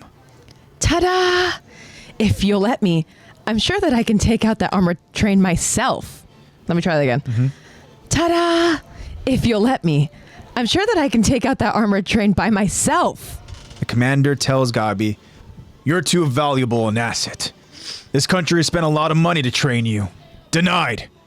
A cocky Gabi agrees. It's true. I'm super valuable, especially compared to these three. As she stands beside Falco, Zofia, and Udo. Honestly, you might never find a warrior candidate who's as talented as me. Even then, they won't be this cute. But if I pull this off, you can take out the train without needing to sacrifice that 800-man unit. The commander asks, and if you fail? Gabi responds. Then you'll lose your most promising candidate, as well as a bunch of grenades. The commander just stares at Gabi. That said, sir, if you really think I'm more valuable than 800 Eldian soldiers, I get it. To think that you'd sacrifice that many soldiers just for me. I knew you loved me deep down, but I didn't know how deep. Commander McGath caves in. Fine, go ahead. A worried Falco stares at Gabi. As a determined Gabi says, Mark my words. I'll destroy that train and prove no warrior candidate deserves to be... Let me try that again. This is a good line. Yeah. Mark my words. I'll destroy that train and prove no warrior candidate deserves to inherit the armor more than me. Nice. To be continued. All right. So sorry. The headphones are weird. When she said I didn't know how deep, the first thing I thought it was deep like Diddy. You know how deep. God, it's different with headphones on. Yeah, It It is. feels so official. Yeah, yeah, it's different.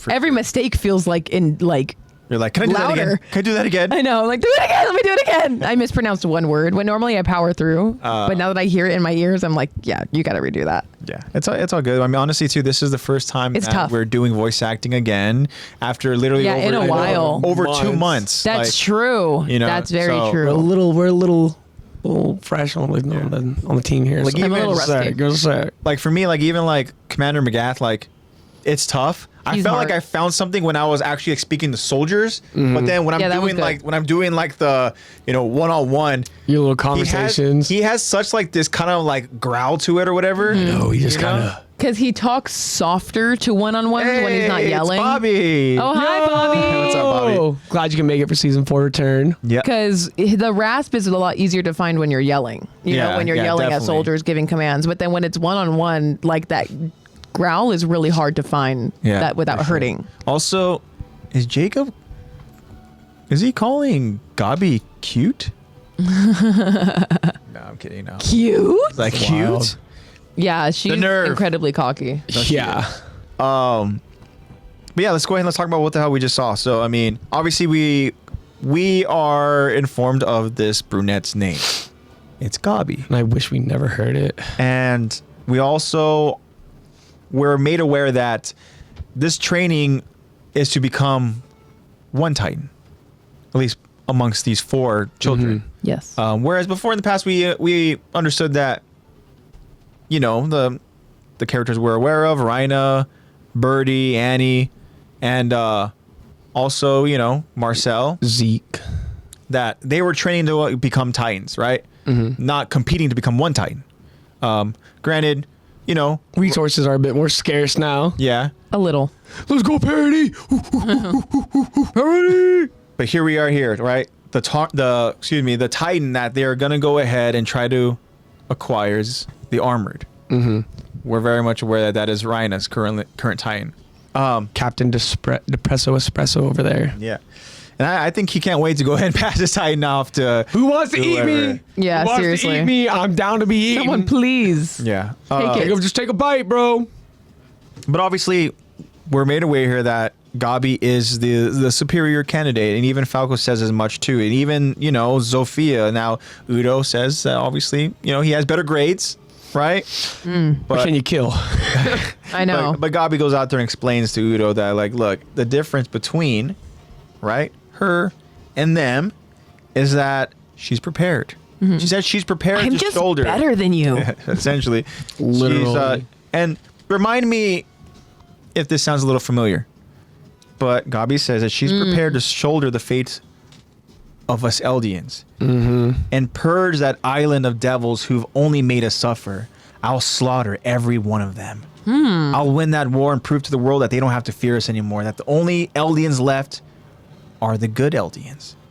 There's Sounds a little similar to someone else we know. The some other parallel. suicidal Kill them all. maniac, right? As Yeah. this character was referred to obviously early on in season 1, but And this girl is also a suicidal fucking maniac. yeah.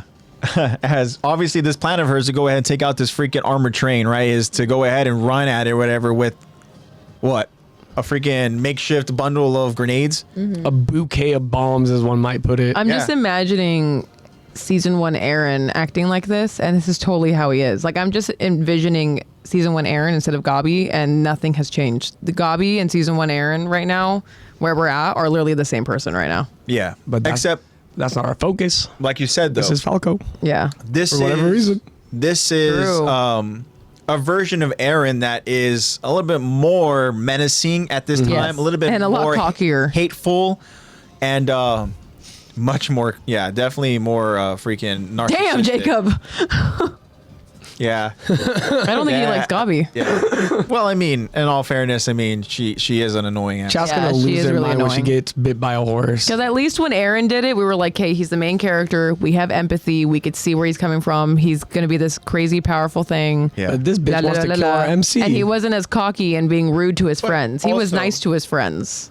Aaron, at least what we saw, wanted to go ahead and take out what was, in our eyes, the main threat, which is Titans. Yeah, we were a And lot we more didn't naive. know the extent of what Titans are. So we're Yeah. like, oh yeah, Titans are bad. Aaron wants to kill all of them. Yeah, let's, Yeah. root for this, young character. Whereas, Suicidal maniac, we love you. But now the season 4 is like, let's play devil's advocate. That same hatred you all loved in Aaron, yeah, now going to be directed at him and all of his friends. Yeah. exactly. And then the entire public was like, we hate her. She's the worst character ever. She's and literally Isayama's just like, Aaron. that's literally Aaron. yeah, Literally Just the just girl timing Aaron. and the parallel and the motivation is different. yeah. The difference too, obviously, is Which is that funny. what they were kind of born into and what they were Yes. taught to hate. Whereas obviously over in the Island of Parody, is Titans are the culmination of like what is the existence of evil and what we need to go ahead and look out for. Whereas like these Eldians over in Marley are learned to go ahead and try to blend in, survive, and for those that are potential warrior candidates to go ahead and destroy those other Eldians over in that island. Like, it's crazy. Purge the weak. Purge the Josh sinners. says the only thing is that Gabi was groomed into that mindset. Aaron grew freely and was born with the hate in his heart. Yeah, that's an incredible point to even go. Exact. Thank you. Great That's so point, beautifully Josh. said. All of these, and that's kind of like to go back to the Falco kind of just. I don't know. You guys have seen JJK. I think of Toji, the one who left it all behind. He abandoned the Zenin clan and moved on, tried to just get away from that history of his family and his blood. And that's what I see in Falco, is him just being like, I don't want any part of this. I don't want to be an Yeah. Eldian. I just want to be a person. I just wanna be a human being. I just want to be I just want to be Falco. I don't want to be soldier. I don't want to be Falco, the Titan warrior trainee.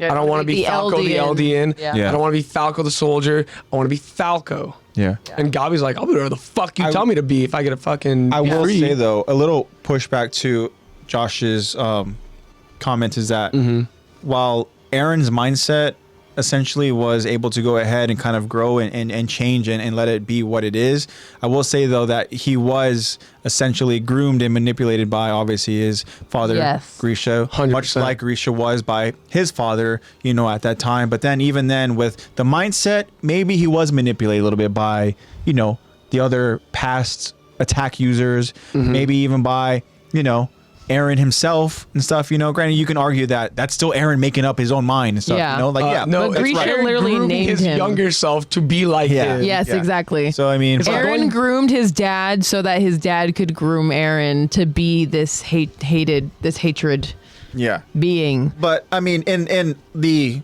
you know, the meaning of that statement, then yes, yeah. I mean, Yeah. Bobby is definitely groomed to have a specific mindset of hatred for those other people over on this island. Whereas again, you know, we found that out over at the end of season 3 with Grisha's story, you know, as he's young and he's going through this kind of like, you know, the segregation and this hatred for his specific race. And yeah, I mean, it's different than being on this island and again, having a completely different mindset. But let's not forget those Jaegers are pretty damn good manipulators. Oh yeah. Yeah. It's in their blood. And, you know, kind of spoiler to Gabi and her, you know, kind of family, but she is related to Rhaina. Yep. So we're gonna find out more about that. But her last name is Braun, much like Rhaina. And so we understand Rhaina's family and how he essentially was this runt who was trying to go ahead and make his family proud. Whereas now you have this kind of superior candidate who is like the, you know, the spotlight child, who is the one who is going to claim this and this and this, you know, whatever. And it's kind of different than what Rhaina kind of grew and tried to train to go ahead and do.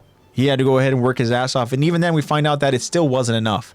It took literally Marcel to go ahead and, you know, keep his brother away from becoming a Titan because he's trying to save him, for Rhaina to become, you know, one of the warriors, one of the Titan Rhaina, warriors. unfortunately, was just who was left. Yeah. Yeah. The next best choice. But yeah, so in terms of we're talking about parallels here, that's another kind of different dynamic there, is that you have the runt and Rhaina, and then you have, you know, Gabi, who's like the chosen one. The runt and the alpha of their litters. Yeah. And in the same family. I know. Whenever we get to that soldier's line of Nature's breast. Nature's breast, I want to talk about it because I did some research. Okay, cool. Let's go see. We talked about the I like to Zach described the bouquet of bombs. Is that what you Bouquet said? of bombs. Yeah, Yep. bouquet of bombs. I like that. I wanted to talk to you about how I liked how you get more of that respect for Colt we were talking about earlier Yes. from Magath. Yeah. We get that, where even the hand on his shoulder, which I feel like is more, what's the word? It's undermining. Yeah. It's more like a little jab at him, especially when he brings up you need Yeah. to think more like Zeke. Well, Zeke's not fucking happy. Yeah. And Yeah. I'm sure I would Colt's- prefer not, but thank you. Yeah, but I get what they're saying, because now we're understanding. That's our first little tidbit that, oh, Zeke is this fucking He really war is chief the that war we've chief. heard of. Zeke is where top even the dog. commanders He are is. like, Yeah. that's who you want to be like. He tells Colt, learn to lead like Zeke. And that You know? means throw bodies. Yeah, lead Yeah. like him. Yeah. And the thing is, I feel like one thing confident for in your Colt decision, too, be smart. and I feel like Colt is also respected by Magath, because Magath can realize from a military standpoint that Colt is trying to think of the best possible way to win Yeah. without casualty. He's Yes. thinking future. Whereas Magath is more, they're just fucking Eldians. Caution to the wind. They're just Eldians. It doesn't matter if they die. They're going to spawn and make more anyways, is probably Yeah. what he's thinking. And it's just that shift in perspective, where if Magath were to be an Eldian, he'd be like, you're right. Let's try to do something smaller that will save more lives. But he doesn't Yeah. care. They're Eldians. but he still, for whatever reason, gets that respect because I feel like he's most likely. Obviously, at this point, we understand that he's most likely to be the next warrior for whatever Titan he's lined up for. Yeah. And I'm assuming the Zeke references him saying, "You're the next Beast Titan, anyways." Yeah. So you got to start thinking Yeah. like a Beast Titan. Step up. And which is interesting too, because again, I can't that help but far go away. ahead and talk about the parallels here. But like in this moment here, Colt is essentially telling Commander Maggot that like, hey, they are fully manned over in this fort, and they are expecting us to full on charge. Like they're gonna rain down on us. Yeah. And then Read whereas you like a book, yeah. Whereas Magath is like, hey, just lead more like Zeke, and like I can't help but think that like. I don't think Zeke would even want to do that. First off, though, like Zeke being this war chief and commanding, like let's say with his troops. What I mean by troops, I mean like Titans. Yeah. Like His he troops. he would go ahead and let them fucking just go ahead and run through and shit. Whatever the case. Granted, they're Titans. It's a different, Exactly, yeah. obviously example. It's But like in a way, it's almost like, hey, like this group here, like you said, doesn't mean shit. Yeah. Right? Think of them the Like- way that Zeke thinks of Titans. Exactly. Like be. Think of them as pieces on a chessboard. I'm trying to, Yeah, I'm trying to think of, seriously. because that's a perfect example, because we've also described, that kind of like that chess battle between Zeke and Irvin, right? Gambling it's man. It's like if this is a chessboard, you're the queen. They're pawns. Yeah, exactly. Prioritize. Yeah. Yeah. But, Cole obviously has a great point too. Like, look, they're fully prepared, and like, this is not the best way to go ahead and do it. But Magath goes out and hears him out, right? But Colt's, his kind of pushback is, look, we've got very fast and efficient Titans, right? Let them go in there, and they should be able to go and handle the situation. But they have that kind of like that Titan losing trauma. Yeah. They went down from 9 to 7. Boys reference the 7. Yeah. And then they went down to 5. So I Yep. can understand that fear of like, but what if they get hit? And I get it. I get Colt's logic where it's like it's a big fucking train. Yeah. And I'm sure it takes a hell of a long time to swivel those cannons. Yeah. The Jaw Titan by itself will quickly be able to run around to the back and not get Yeah. lit the fuck up. And I'm sure if the Jaw Titan can realize, hey, that cannon's moving this way, let me just cut back around and jump the other way. Yeah. Like I'm sure they could do it. But again, it comes down to the whole Magath being like, they're just pawns. Yeah. Also, too, another kind of like weird foreshadowing moment is that like the fact that Magath is referencing like the train a lot. Like we know what the fuck's gonna happen to him. So Yeah. I think that's kind of funny. But anyways, Yeah, totally. I didn't even put that together. You're right. also credit to the I want to make sure I get it right. The Allied forces and their newest weapon, the anti-Titan cannons, because Oh like yeah, that talk about advanced shit right there. 150? 150 millimeter armor piercing shell. Holy, those things are huge. Yeah. You could fit a person in that shit probably. Yeah, so the fact that he even says that it's capable of bringing down Titan with a single shot, even one of the 9, like, that shit is like, that is like heavy duty, like Yeah. artillery there. But also, like, again, credit to this Allied forces for trying to be prepared to go ahead and face against these Titan warriors. I know they knew what they were going Well, I up mean, when you against. think about it, it is a huge pivotal point in the war where if they take that, Allied forces lose. Yeah. That's their last stand. So they better have that shit armored up to the teeth, getting ready to fight some Titan wielders. Yeah. Because they at least know what they're getting into. Whereas if Marley were to come up on parody, they don't really know what to expect. Yeah. So props to the Allied forces for being prepared, like Gabi, Yeah, exactly. But with their bomb bouquet. Right. Commander Magath has obviously PTSD when it comes to these times because, it doesn't matter what Colt says. His response essentially is like, but what if it does happen?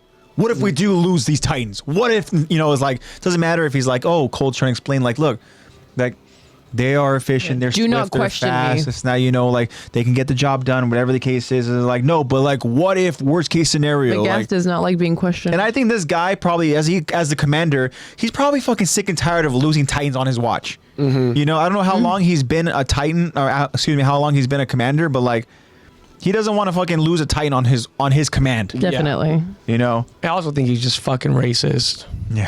Well, yeah. Oh yeah, that Totally. that too. All right, let's get through this real quick. Nature's breast. I want to go ahead and find the line. Yeah.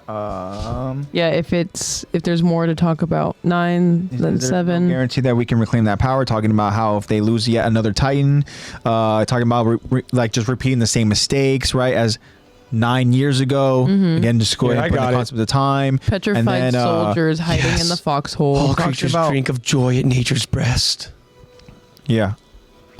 Just to kind of segue that, he talks about how what makes the motherland great today is Cringe obviously the nationalism. Titans. It's Cringe the Titans. nationalism. You know, so that's why he obviously doesn't want to go ahead and fucking risk using or losing any of them. So, all right.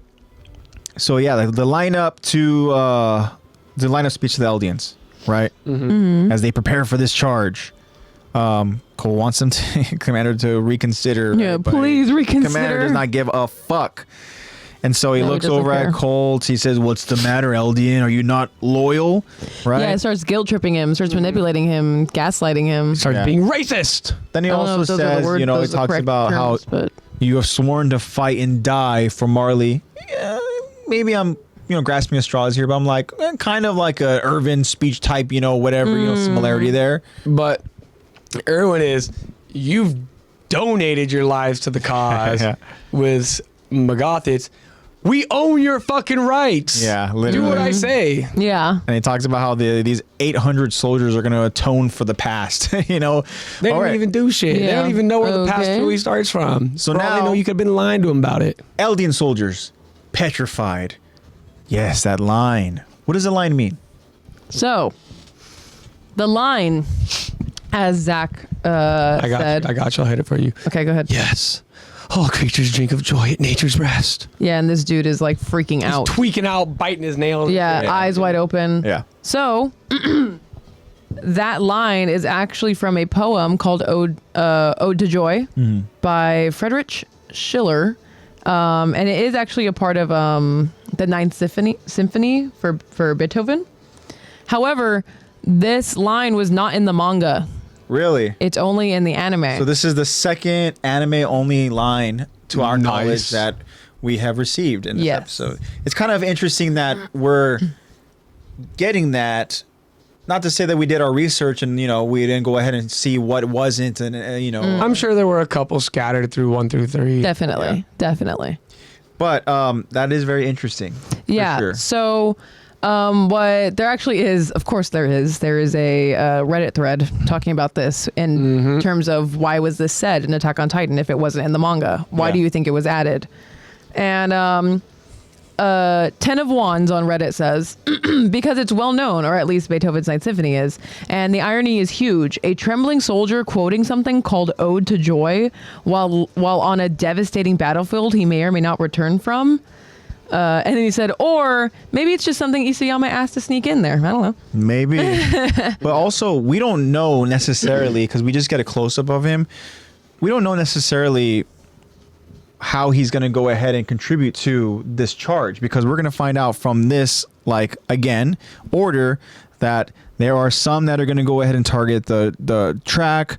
There's some that are going to go in charge. There's some that are going to go ahead and guard this Suicide Squad. For no, maybe this is one of the Suicide Squad members, which we find Yeah. out they're just strapped with freaking, they got grenades. Yeah. Fucking That bunch makes of sense. C4 strapped So, to their like, fucking Why chest. why this dude would be trying to quote Ode to Joy. Yeah, Which so, is so we fun- don't know so how he's going to contribute. ironic. Yep.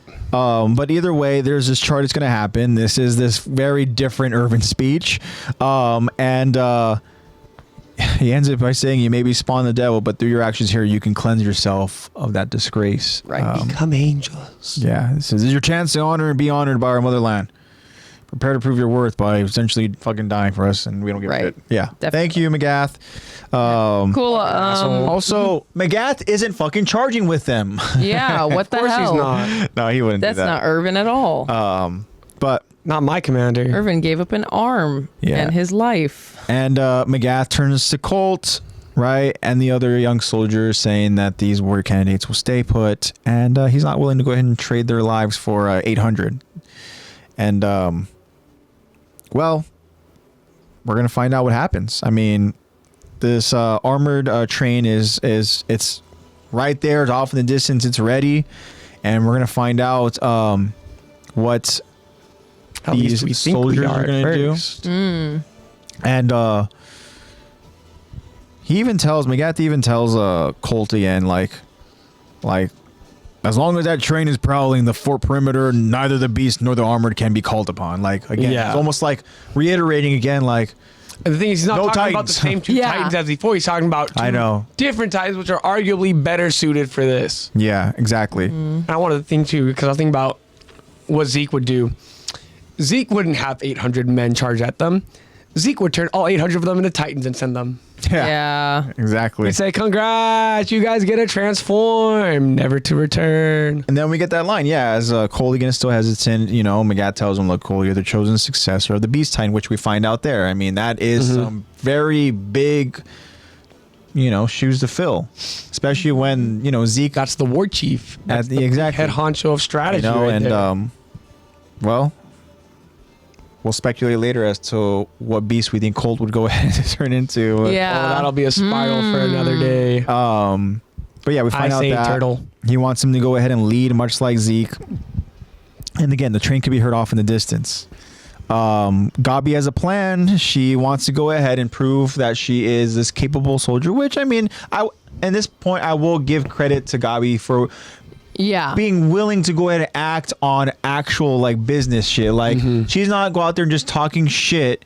She walks the walk too. And she's just out here Yeah, no, I'm she so really great. does. I'm so this Well, and you that. know But yet, she's Yeah, not, like you not said, credit to her. contributing in any way. No, she's like, I'm not going to go ahead and be on the sidelines. Look, I'm the don't star get of the us show, wrong. bitch. She does not fucking care about these 800, soldiers, not like what the Colt or even, well, I'm All not she going to cares throw about is Falco in there. herself. She's the star of the show. But she's like, look, I know what I'm capable of. I know that I'm great. Let me go ahead and do this.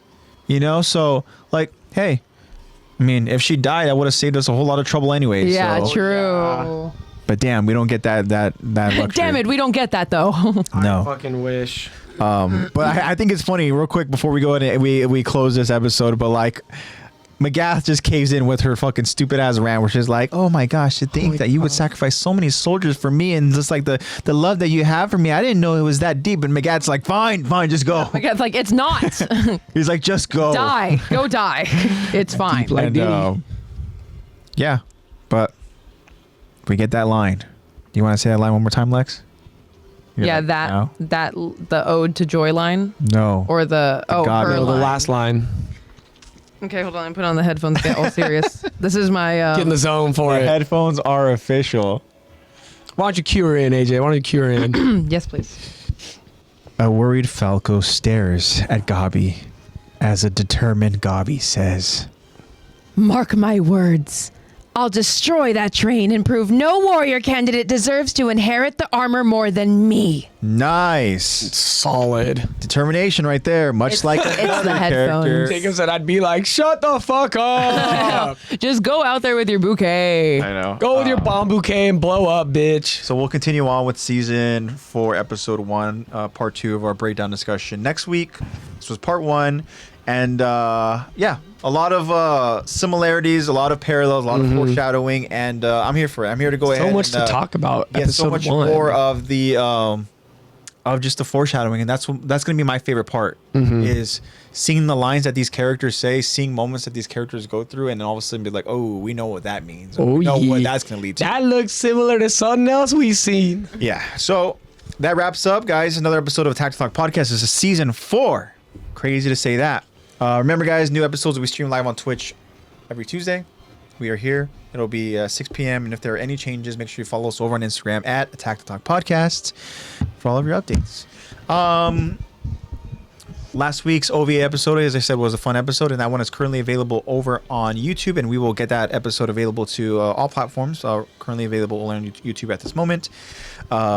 Jacob, get our sponsor ready. Yeah, Sponsor. figure out our sponsor. Now that we don't have code Lex anymore. Follow us on Instagram. Check out the link tree over in the bio to see the platforms where we are available on. Make sure you guys follow us if you do not already. Shout out to Nate. Nate Plays Bad. Go ahead and Thanks, baby, support bro. Nate Plays Bad.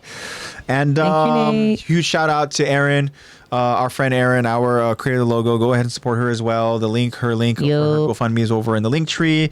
And then again, you guys are incredible for supporting just everything. I mean, it's crazy. Like you guys, as we talked about, I think last week, right, where like Jacob was following along Aaron's journey and just supporting and commenting and stuff and all that, and you guys obviously show us just tremendous support, and yeah, I mean, just huge thanks to all of you, and again, you guys take your time out of your days, and for a lot of you now, it is very late, and you guys are still here with us. So appreciate you guys. We love you guys so much. Yes, thank you. And, let's go ahead and let's continue on, guys. Season 4, here we are, and we're gonna go ahead and go through season 4 together.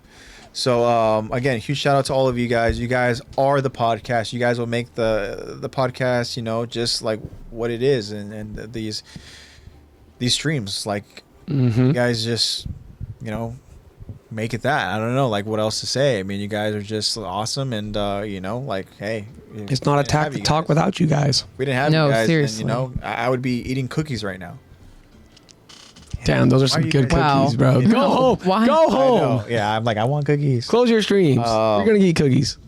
I'll get cookies soon. But yeah, so season 4, we got the spooky vibe season, and yeah, I don't know. It's nice. It's officially well, yesterday was the first day of fall, right? So here we are in fall. A little chilly outside. So it's kind of fitting for the spooky season, fall type season to Start thinking about your kind of About just time. follow along with our start of season 4. I feel like season 4 is a good fall type. Should we dress up this year for Halloween? Yeah, For our for podcast sure. up? Yeah, I mean we I just think We I did know. I think I know what last year. I think I know what we should be.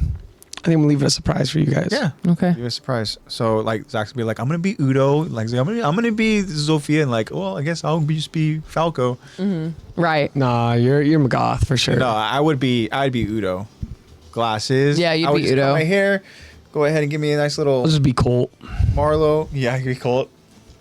No, yeah, we definitely. I mean, we had to dress We'll figure up it for out. sure. Oh, we have our sponsor. We have our ready. sponsor. Go ahead, Oh, Lex. hell Tell yeah. us what this sponsor is brought to us by. Jacob claims that this podcast was brought to you by the Jaegerist, Oh our my. hearts and souls to the cause because our country is worth dying for. Oh Well my said. gosh. Well said. And Coca-Cola. Also, And Coca-Cola I Oreo. want to tell you, Jacob, you cannot repeat sponsors. So I'm glad you got this one out of the way. Yeah, hell no yeah. repeating. No more, That's bro. There's no No repeating more sponsors, repeating. okay? Perfect. Perfect. great. So we got this sponsor out of the way. All right, great. But I'm excited to see what Jacob has for us next week. And yeah, guys, go ahead again. Follow us over on Instagram. Thank you guys again so much for the support. We appreciate you guys so much. You guys are amazing. We love you guys so much. We'll try to go ahead and get a good Q&A for you guys. I think we have something. I think I wrote something over in the notes. Hopefully you guys like it. I mean, Lex and Zach. Oh, I'm over here looking at the wrong screen. But tell me what you guys think. this. Is that a potentially good question to ask our friends? Maybe we can come up with something maybe. a little Okay. better.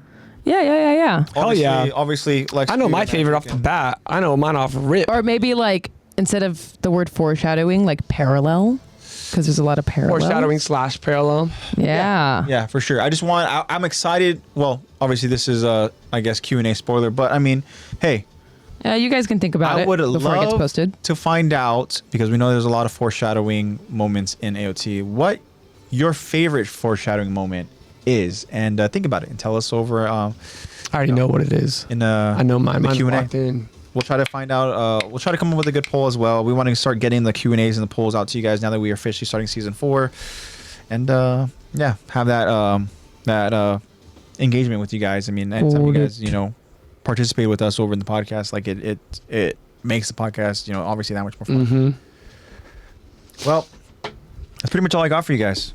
Again, love you guys so much. Spread that love and positivity. Love, hate, all that good stuff. And season 4, baby. Let's do it. All right, guys. I made you signing off saying I love you. Lex, start thinking about what you need to say. I already know what I got. Say also, Zach I know what I has a gotta new say. responsibility, and that is now he's going to be the one to go ahead and end the stream. And since you're nearby. Since you're the one sitting right there. Oh shit. But I'll let you guys go ahead and say your goodbyes first. Wow. And He just ends also, it. I know he just ends it. Quick. Also, I want to say, Zach, thank you again. Of course, brother. Of course. Appreciate you for And it was his birthday yesterday. gift. And I guess your gift was The friends we made along the way. Coke. Coke Zero Oreo. Yeah. Fuck yeah. Yeah, you got my like- bottle too. This is a great gift. No. Yeah, these bottles on the ground are yours too. Yes, recycling. It was your idea. Maybe this week, maybe we try to do a little co-birthday, little dinner thing. Fuck yeah. That'd Fuck be yeah. cool. You know. Thursday. I think I'm free Thursday night. Yeah. Well, we'll go ahead and we'll see. But you guys aren't invited to that because we're not streaming that. No, I'm kidding. You guys wish. You wish. Again, guys, thank you guys so much for the support. Thank you guys for the birthday wishes to us, and I love you guys. I know. Thank you guys so much. I appreciate all you so much. All you. What do you got, Lex? There is, if any of you guys are near the LA area ish, Eddie, talking to you. There is a Los Angeles walk and roll to cure ALS that I will be attending. And sick. my best friend Erin, who also created the Attack the Talk logo, she is creating and designing the t-shirts for that whole event. Oh, that's awesome. She's doing the t-shirts. Wait, when is that event again? This event is December 8th. December 8th. So you got some time. December 8th of 2024 at the Dignity Health Sports Park in tell you LA. what, for anybody that wants to have the That's a Sunday, opportunity to meet us.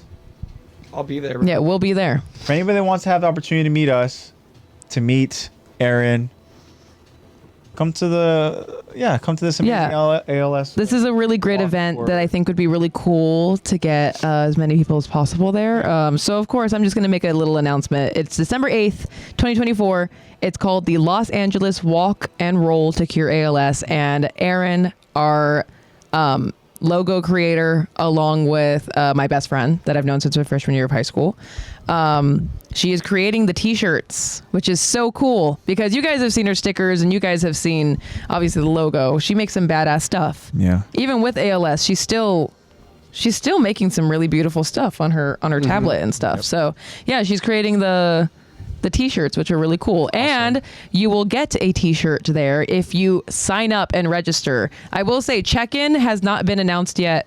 And the actual walk and roll itinerary has not been announced yet because it's not until December 8th, but I figured I'd let you guys know sooner than later. Yeah. And hey, Indiana is just a flight away, brother. Right? It's just a flight away. Just saying. Google Flights, brother. Hey, you want Yeah, it is to badass. go ahead Thank and you. participate in an incredible event, and also, we've been wanting to go ahead and hang out with you guys. Yeah, if you guys want to go get some food or something. I know some good spots over in LA. We can go get some ramen in Little Tokyo. Awesome. Yeah, so much it's for not that. exactly in LA. Hold on, let me tell you. It's not, okay, it is the LA walk and roll, but it's not in LA technically. It's Different county. hold on. Okay, in the meantime, say your goodbyes. I don't really have anything. I was going to say that I have to pee. Oh, that's your goodbye? And I was like, I got to pee. Bye. Okay, December 8th, Sunday. It is at Dignity Health Sports Park in Carson. Oh, okay. It's in just it's a in bit Carson south. technically. Yeah, just a little bit south. Well, thank you so much for that, Lex. Yeah. Yeah. All right, Just guys. letting y'all know. That was season 4, episode 1, part 1. We love you guys. We'll see you guys next week. Bye. Peace out, guys.